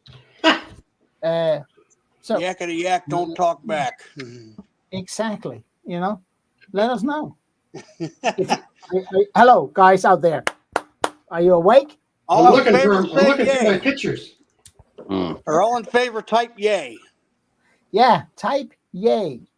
Yeah, all in favor. Type yay. It's spelled. The other thing I was going to mention on the Honda GCVs. Yeah. How many have you gotten in for repairs where they fooled around with it? And the reason it's no start is because the plastic piece that goes against the block is turned around the wrong way. Yeah. right? Not Or long ago. upside, Yes, or it- instead, or turned upside down Yes. instead of right. it has And a you take it apart. graduated float to a You square. got, and that's the only thing that was wrong with it is they put that on the wrong way. If I get hot, because I got Actually, when you're going along with that, not long ago, somebody tried to fix a pressure washer themselves and did that. yeah, and while I got the car, even though that may be the problem, right, and be the issue, since the carburetor's off, it gets ultrasonic cleaned and they get built because if I usually interview customers when they come into the machine, and if they tell me, yeah, we tried to clean it ourselves. yeah, If it's a Honda, I will take the carb off and take every single gasket, everything go spacer, everything go off. but how And then- many are and then- honest? Yeah, I get Well, so many that come in. Has anybody had this apart? No, haven't touched it. Haven't touched it. I have a stupid surcharge. If I ask them a question and they decide not to, Kenny, what the hell is that? Exactly. Guess what it is? So what is it? It's a timer. Looks like a handle off something. It looks to be like something to measure the thread count on something. Yeah, that Or a micrometer. Looks like a fly fishing. I have That's one. got to be small engine related there. Yeah, could be. Oh, does it? Okay. Tachometer. There you go, tachometer. Is it? Mm. show us the big one. He said big one. I did. How does that work? Kenny, how does Kenny, that is work? that a On the end of it, it's usually got a rubber cone on the end. Yeah, it's a contact. To the shaft, and Yeah. it spins around, That's and the it. dial will go to the number it relates to on the pitch. I think Danny, I got one in the Kenny, shop. can you show that in a video at some point? That looks super cool. Yeah, you never seen one of those before? I mean, Starrett Never. makes the best one. Starrett Tools, they make a really good one. Never seen one ever. Yeah. Somewhere in my cabinet, I've got a Starrett dial indicator that I used to use to set timing on the old points Tecumseh engines. To set your degrees before top dead center. Be right Used to back. have. Yeah, let me find a Starrett one. And for those interested, my 57th was actually very enjoyable. Good. Yeah, Nice here's and the- quiet. Yeah, Starrett sells them. Oh, yeah. Speeding. Usually, we used to use them on like lathes and things like that. We're trying to set the RPM and things like that. Nah. What about Yeah. these ones I've seen them use where you put a little white dot on whatever's spinning? Yeah, that's the video. What do they call that? The optical tachometer. Where you Yeah. or I've got one of those too. I got to do a video on tacks. I have about 15 different types of tacks. I started with the Vibratac with the wire. That's the one I started with. Yeah, and isn't that the one that Briggs used to sell? They all sell them. It's Trace-It. It's called a Trace-It cerometer. Yeah, I had that one. Yeah, it's originally made in was it Czechoslovakia? Yeah, Lawnmower Detective. I won it in one of his first contests for some reason, and I thought that guy's never going to send me that. He did. I mean, that guy is super cool, and I tried it, and you know what? It is really accurate. But you could try it on an electric motor, any kind of motor that has vibration. Any kind of vibration, it'll dial it in. It's amazing. Yeah. Go with it. One time, somebody give me a bunch of tools and add what you don't see anymore, the old timing light to set the timing on your car engine. Yeah, I got a bunch of them. I got an adjustable timing light where you can adjust the timing light to a degree and then hit 0 on your balancer, and then it's yeah, because that is these newer style automotive engineers. Oh, what's that? Oh, that's a timing light for old school engines. Yeah, now it's all electronic. You don't have to worry. Yeah, when your timing changes as you change the throttle. Yep. You know what I use? You know what I use for a tachometer? Yeah, but sometimes with 2 strokes it's dangerous. You know. Yeah, I used to use that for my old truck with points. As soon I turn them up until you heard a little rattle or pre-ignition, and then I would take 1 degree out. I mean, if I'm going to do a generator, then I'll use an actual tack. Bruce, you can do that, but if you have a chainsaw like a steel one of those that runs 14,000 RPM, you cannot hear whether it's running 12,000 or 14,000. Yeah. I can. Turn it I off, you can. can't hear it. I guarantee you cannot. Tell them, Hank, I when you can. get older, we can't hear nothing. That's What? right. What? What? What? Oh, I can. What's I in the can. box? I know what's in there. It's a You do not. Yes, I do. It's a Bridge and Stratton flywheel puller. I know. I This can is do a- it by pitch. I should know give it you by the pitch. dimensions of the box. This isn't a very big box. No, No. the one I have. Oh, that is pretty small. That's Point. points. Points. Points. You yeah. would think it's points. It's not points. Could be condenser. It's Condenser. a No, spring. not a condenser. Spring. Spring. Government Hard to spring. believe that back in the day, this is a vintage box. Back in the day, Briggs would use a box this size to sell something so small. Put the Oh, box key on ring. end. Put it on end. It's a key Other ring. end. No, the other side, the fat side. That's Valve valve. choke. Oh, just what, the butterfly? It's just a Nice. little, yeah, that's all it Nice. is. Those were the Some kinds days. of names they used. You're like, what does that mean? Yeah, Look at that. can't see it. Yeah, just a butterfly. Nice. Okay. Nice. Man, Oh, that that is- was Butterfly valve. What is that? That's a choke. Yeah, Yeah, the choke one, we used, butterfly. the one we used to stick a screwdriver in to hold it The open. whole- Yeah, the David, vac- that's what vacuum. the, vacuum. It's in the pulsar choke. Yeah, They would Yeah. use the same box for the what do you call it, needle valves and the everything. vacuum jets. Yeah. All little. Yeah. Great.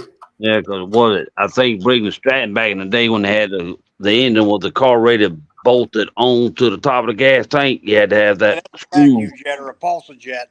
Yeah, you had to have the screw for the air filter screw in. Air Yep, cleaner yep. down in it, or it wouldn't run. Yep, Green yep, You don't have to worry about that. yeah. Those are. Nah. Yeah. Was that Somehow that bolt, when it went down through there, closed off a passage so that the vacuum could work upon that diaphragm and make that choke open. Back Yep. in the day, $4.25 was it a carburetor bowl? Carb bowl? Yeah, right on.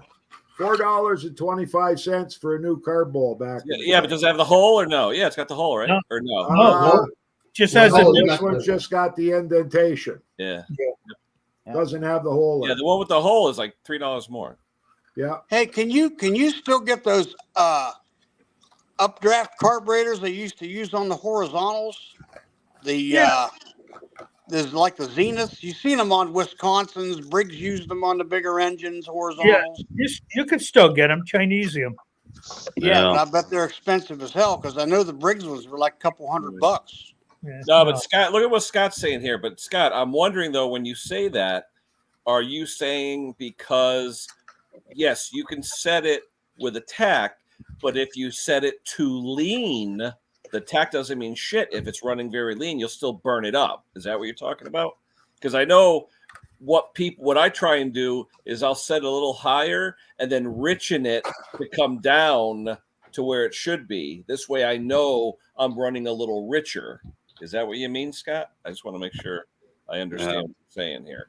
Because it's very bad to run lean. You know, 'cause how do you get the RPM? Oh, lean it out a little bit. You'll let you burn it up. So they always say to get it close to it and then say a quarter turn rich to get it where it in the sweet spot. You know, I usually run my high speed until it burbles in 4 strokes. And that way, when I put it into the wood, it cleans up.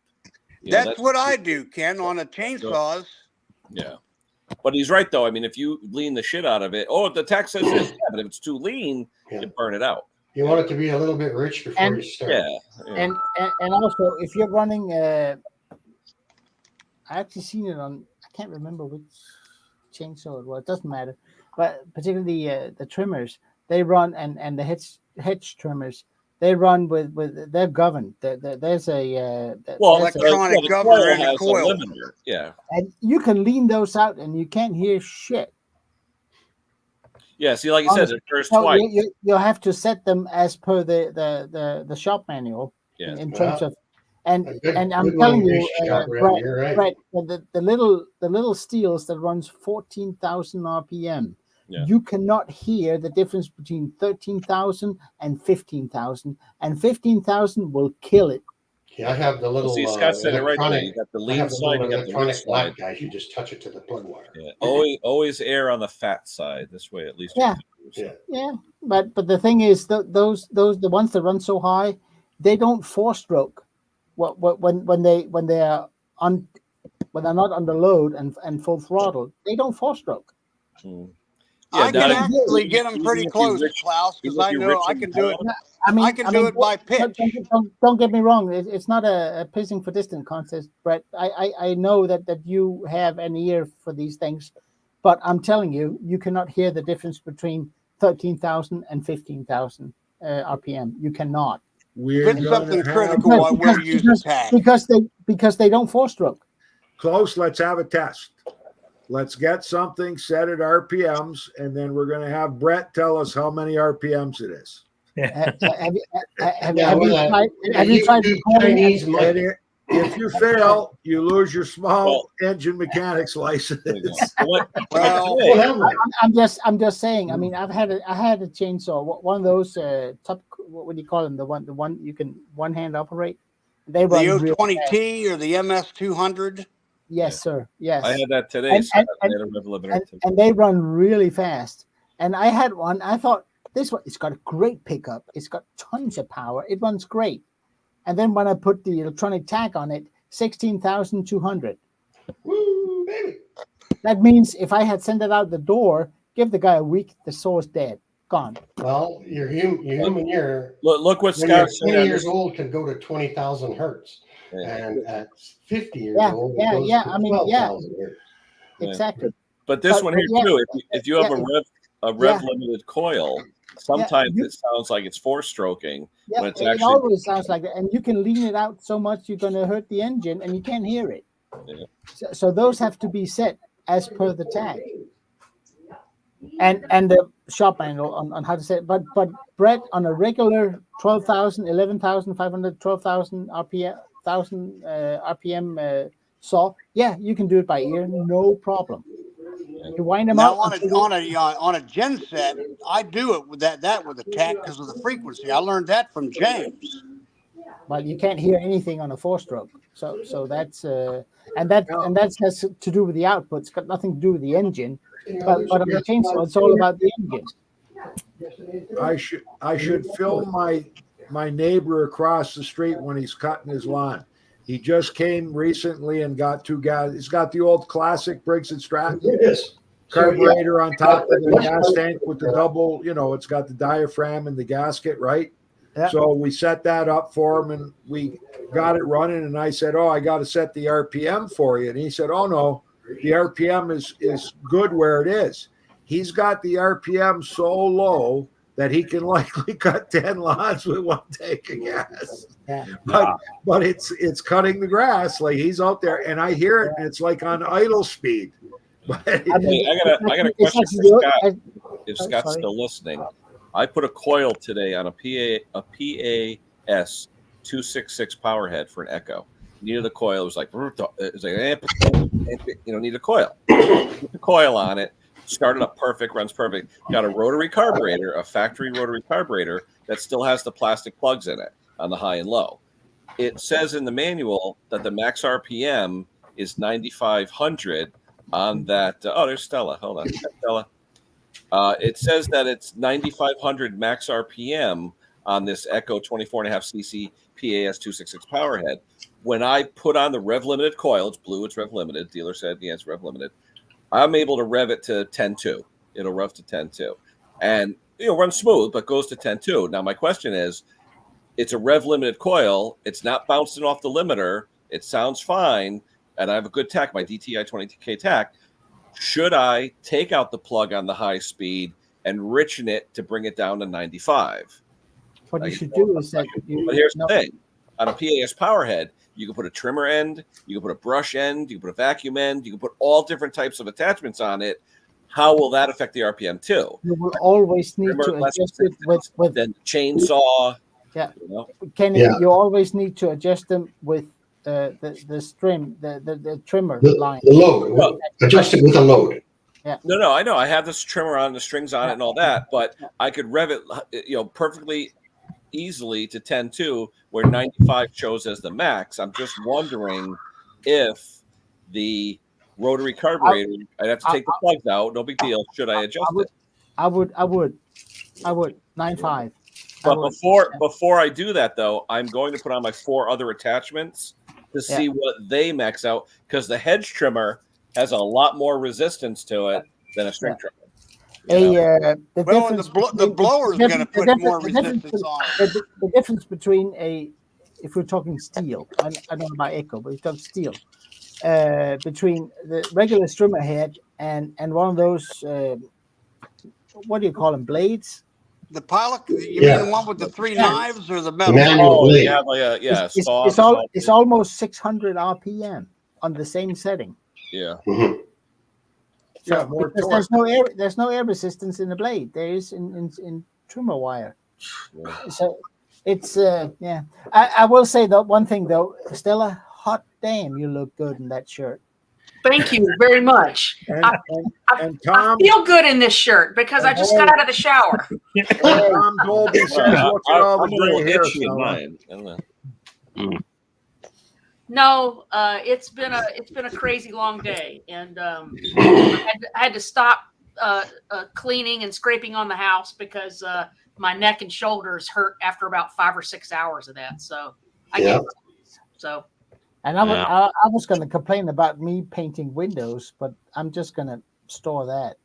Well, it turned into something much bigger than it should have been. Always does. Well, and initially I was going to just touch up a few things because I changed insurance company. They said you got to touch up these few things. But then once you pressure wash it, and then all this paint peels off of it, and then this and that, now I'm painting the entire house all by myself. Yeah, you started just painting the bottom part of the door, and now you're going to do the whole house. Yeah. Well, what I'm up to right now is I'm 95% scraped on everything. I'm just trying to avoid moving my big ladder from one side of the back and forth from one side of the house. I'll just move the ladder once, do all that work on that side. I'm about 75% done with cleaning because there's so much. It's been so long. There's so much mildew and mold and algae. So I'm using TSP, and then I have to get all geared up, and I got gloves that go up to here. TSP? Trisodium phosphate. Trisodium phosphate. It's a cleaner. Detergent. Okay. Thank you. Yeah, TSP, and a lot of states restrict some of its use. For some reason, I'm able to buy it here. What it does is when it's going in larger quantities, it causes algae blooms down the line. So I neutralize it with vinegar. I heard that works before I take it to the waste center. So you might have an algae bloom at the base of your house, you're saying? No. You actually don't put enough on there. I mean, you just sort of sponge it on, and then I brush it, and then I have a sanding sponge, and then I rinse it off with a lot of water. So it's way. I think what their concern is if you dump the entire thing, down the sewer, after you're done, because I mix it up a gallon at a time, and I can do about half the house or half one side of the house, and then I'm out of steam, and then I have a half a gallon of stuff to get rid of. So put it in the driveway. No, Bruce. I know. Bruce, I'm a tree hugger now. Come on, you know that. Me too. Thank you, Doug. I have fallen off the roof one time off of a ladder, 2 stories. I broke my foot really badly, so I'm very, very careful on a ladder now. Thank you, Doug. Whenever I spray my roof for anti-algae, whatever stuff is, right, I disconnect my drains so it goes on the ground instead of in, because our surface drains goes into the local lake. Right. And if you put that stuff, you kill algae, but that kills fish and everything. Yeah. So you just put it on the ground, and it dissipates really fast. That's what it says on the can. Well, what I'm here's going to wind that up tool, doing. guys. Yeah, no, those are great tools. Yeah. That's that Starrett like Ken was talking about. That's what I use to measure how much the crankshafts are bent. That's what I used to use to time the compasses. So Stella, you're talking about paint. Yes, because they're hard to time, actually. Back They in are the hard day, to time. I'm With with the points, Bruce on the on that points, one. Yeah, back in the day, I was going to paint my garage, which is a stucco garage. And Oh, the dear. guy and a good friend that lived across the road worked at one of the lighthouses.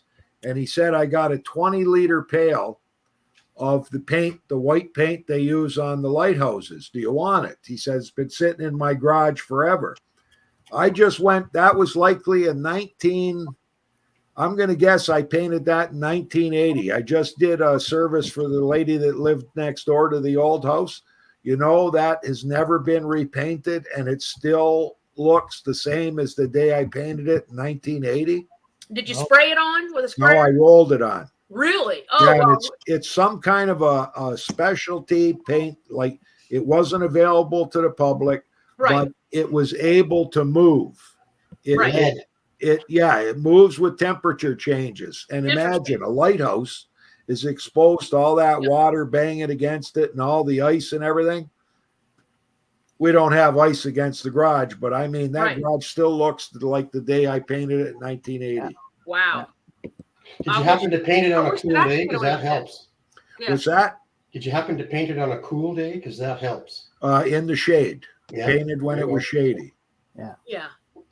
And that's what I'm doing is I'm chasing the shade all around my house. Yeah. So I can only do so much. But these last few days have been very pleasant. It's the humidity has been way low. Last week it was like humidity in the 90s, temperature in the 90s. It was brutal. I couldn't work for more than an hour at a time. I'd have to come inside, cool down, cool off and go back out. I would really appreciate having a 100% cotton t-shirt on. Well, I actually bought some long sleeve white, like UV resistant t-shirts, and they're like 20%. They're mostly cotton, but they wick pretty fast. But I mean, the mosquitoes are awful. I'm just trying to keep the sun off of me because that's why I bought a brick house with aluminum capping on everything and new windows all the way around. My whole house is stucco, and so we have stains below the windows. It's a 50-year-old home. And then I decided not to do anything with it because everybody goes to Tuscany where they have stains below the windows on all the homes. So I thought, heck, I'm going to be ahead of the curve here, and I'll just leave it. Yeah. Kenny, does that pack you use have a plus or minus rating to it? Like the analog one we've got is plus or minus 2%. Oh, the digital one I have, or which one? Yeah, I mean it's a few percent. Yeah, yep. But generally, it's likely the same thing. Yeah, I mean generally, I use one called a DTI 20K, which I saw a lot on like Arborist site and those type of places. It's not cheap. It's like $100, $110. Condon's got a couple of them. I probably have 4 or 5 of them, but I prefer it because you can hit a button and get the highest reading. It'll back it up. Yeah, you can adjust it for 2-cylinder versus 1-cylinder, for fire every revolution versus every other. A lot of different options with it. Kenny, look at Greasy Shoprack's comment with the string head. It's recommended. Oh, okay. Yeah. So what I got to do though, I got to take the crochet needle, take out the plastic plug, and richen it up a little bit. That's all. That's what I would do. Yeah. Yeah, no big deal. Like I said, and I'll be honest, a lot of times, even though you're not supposed to, when I'm strimming, I'll probably half throttle it, even though you're not supposed to, so. Yeah, and that's one thing a lot of customers don't know, Ken. What's that? Partial throttle and clogging up. Yeah, they don't know. They're out there throttling it down and trimming their grass instead of winding it out, and they're bringing it out and cleaning the spark arresters. I've got 2 neighbors who got a house call, both. Now they all run full throttle. Yeah. I had one, and it went a third throttle. He went. Yeah, I had one guy that didn't do it, didn't listen, and he had to bring it back. He had to bring it back 3 months later to get the spark arrestor cleaned out again. Yeah. My neighbor does it. He puts way too much mix. Way too much. Well, these guys both use alkylate fuel because they're neighbors to me. But still, even with alkylate fuel, if you run them half throttle, they'll coke up. They'll carbon up. I tell you, my dealer today, he's starting to sell the Aspen now. He's had it for about a month or two. He's selling it. A lot of people, especially with the fall coming up, Yeah. You want to put equipment away and store it. And he said, a lot of people are asking about it. I will say I have a. It's about 2-minute walk from here. There's a guy. It's an old farm that's been decommissioned, and that they got a lot of land around it, so they got horses. And once a year, this guy goes out and he cut. Horses, they'll shit in one place and eat in another. So there'll be all kinds of high growth stuff area where they've been doing their business. And he has an echo trimmer, one of the little 25cc ones that's not supposed to go outside a regular yard, but he goes to trim all that stuff down, and I can hear the machine go, ooh, and sometimes it dies on him. And this is that was very good, Klaus. Brett, how many RPM was that? I don't know. I don't know. It sounds like a fake cow to me. Not enough. It's so amazing. It's like it's gonna heave up and vomit on us. And that's what the machine sounds like. He's overdoing it. He's running full throttle, but slowing down from low. Yeah. And this is year 4. He's doing it, and that machine, whenever he goes into grass, I can hear it. Whenever he goes into grass, that's normal. That thing sounds perfect. Yeah. Right. You can only do that with an echo. I get the guys all the time down there. I get the guys that don't run it full throttle, and if I had $1 for every time I've had to decarbon a steel because of that, I'd be rich. And then I've got guys that say, "Oh, I don't like the guard on my trimmer," and they're trimming with like 30 feet of line out on each side. I said, "You're tearing up your gearbox and your clutch." Yeah. That's what I was fitting to say. And that poor motor's like, oh, and I mean, it's like that's pretty good. Burning up the clutch. Now, that's what I was just fitting to talk about. These guys buy a brand new machine. Oh, I'm taking the guard off.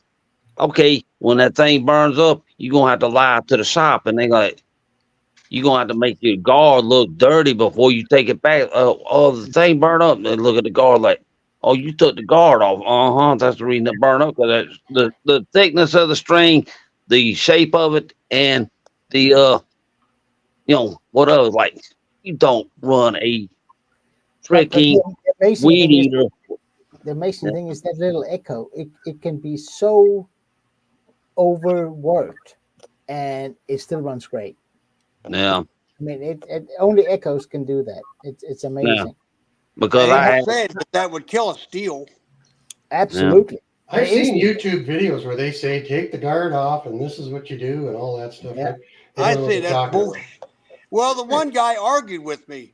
Oh, I like my guard off. I can't trim that wide of a swath. And I said, well, what you need to do is go get yourself one of them 4-stroke weed eaters that have the big wheels on the back. Get one of them if you don't like.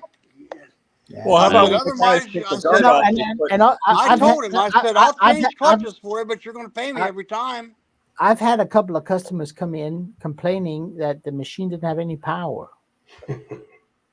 Yeah. And when I look at the size of the string they use, the machine is made for, say, a 2 mil. Yeah, it says right on there, .80 or .65 or whatever. Right? Yeah, and they put 2.6 in there. It's gonna work like it is underpowered because the air resistance in that thread, even with the guard on, is too much, and particularly if it's a cheaper cheaper trimmer.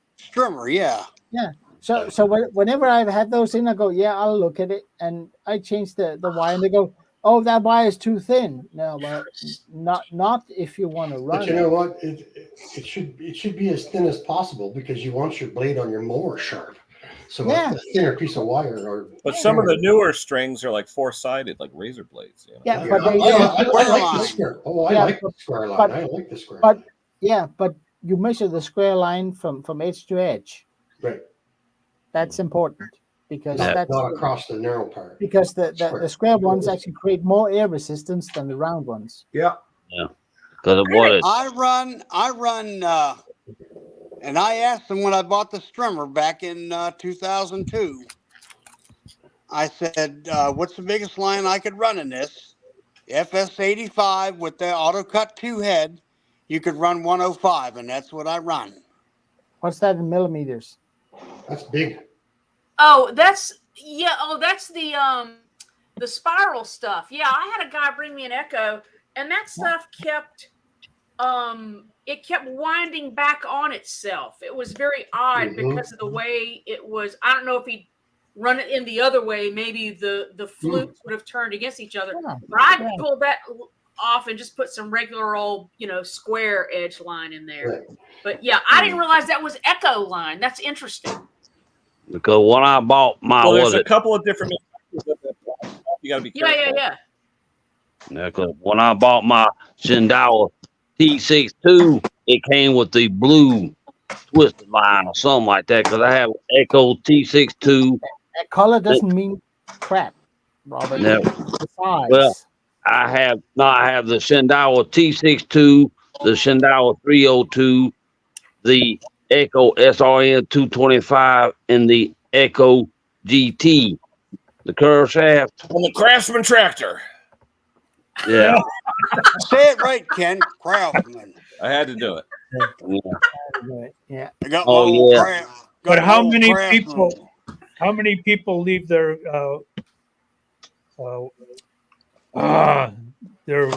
not their wire, but their plastic guard trimmer line? Well, yeah, trimmer line in the water. Oh yeah, how they soak it to expand it. Yeah. No, it's not to expand it, it's to make it more flexible. Yeah. So it gets brittle. And if you don't want to put it in water, all you have to do is get a plastic box and a wet rag and just put it in there with the stuff and just leave it there. So and then it's ready to go when you need it. A lot of people. No. And then you have a moldy rag. Hey, Ken, bring this up on screen, Ken. What's that? Bring this up on screen.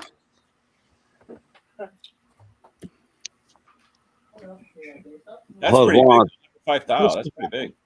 Yep, but it's round. Yeah. No, it actually has a little bit of a light braid to it, titanium line. But I'm saying that kind of line though, you can't really use in the small trimmers. It just doesn't. You don't really have. No, not the small ones. I usually the small ones. I either run 065 or 080.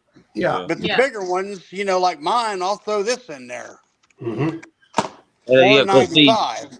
Yeah, because I bought some Husqvarna titanium line, and they had a little sponge that you kept wet in the package. I'm like, but I've never heard of soaking weed eater line in water. I'm like, it's hygroscopic. It absorbs moisture. It does, and it'll dry out over time. So actually, makes it more flexible.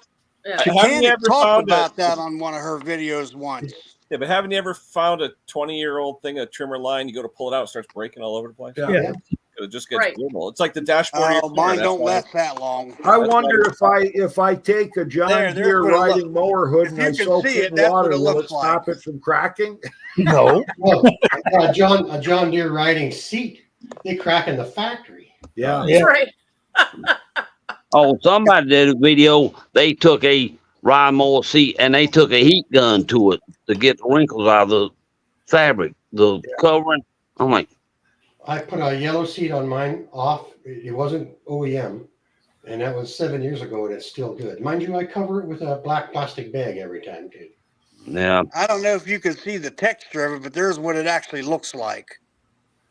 Some of the packaging on the trimmer line actually has a water droplet on it to tell you that you can keep them wet. Yeah. So you could see the knurl. Yeah. Yeah, it looks like it has like a spiral flute all around it a little bit. It does. It does. It's got a knurl to it. It's like plate aluminum. Kenny, are we still on? Yeah, we're still on. We're a little over 2 hours, but it's all right.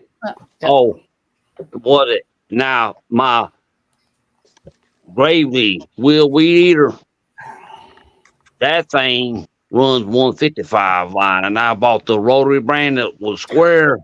I tell you what, that thing. But the engine on it is the comes, and they say press the primer bulb. Each time you press it, hold it for a second, then let go. Then you do it 3 times. So you press 3 times. Each time you press it, And like, and one of these days I gotta get that thing back. I'm like, I got all this equipment at this other guy's house. I got my Shindao 591 chainsaw and stuff. I'm Better like, go get it because it'll stay there. yeah, well, he's supposed to bring me my snapper back since the XT went bye. Say, see ya. As soon as that guy got on loaded on, I said, bye. See ya. Wouldn't want to be you. Piece of junk. You Oh, were asking mine. Klaus what that is converted. 2.67 millimeters is what that 105 is. Yeah.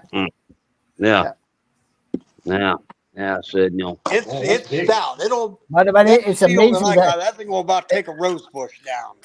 it's amazing that people think, oh, I need a thicker line so it won't break as much. Nah. Not if it's Well, actually I below mean, think about it, Klaus. Though it makes sense if you don't understand the concept, right? Yes. So what are they doing? Drilling out their spool? Because normally the spool only takes a certain size line. Yeah. No. The spool is designed to have some play. Yes. So it'll take a bigger line. What about the self-feeding when you roll it on? You can roll it on both sides.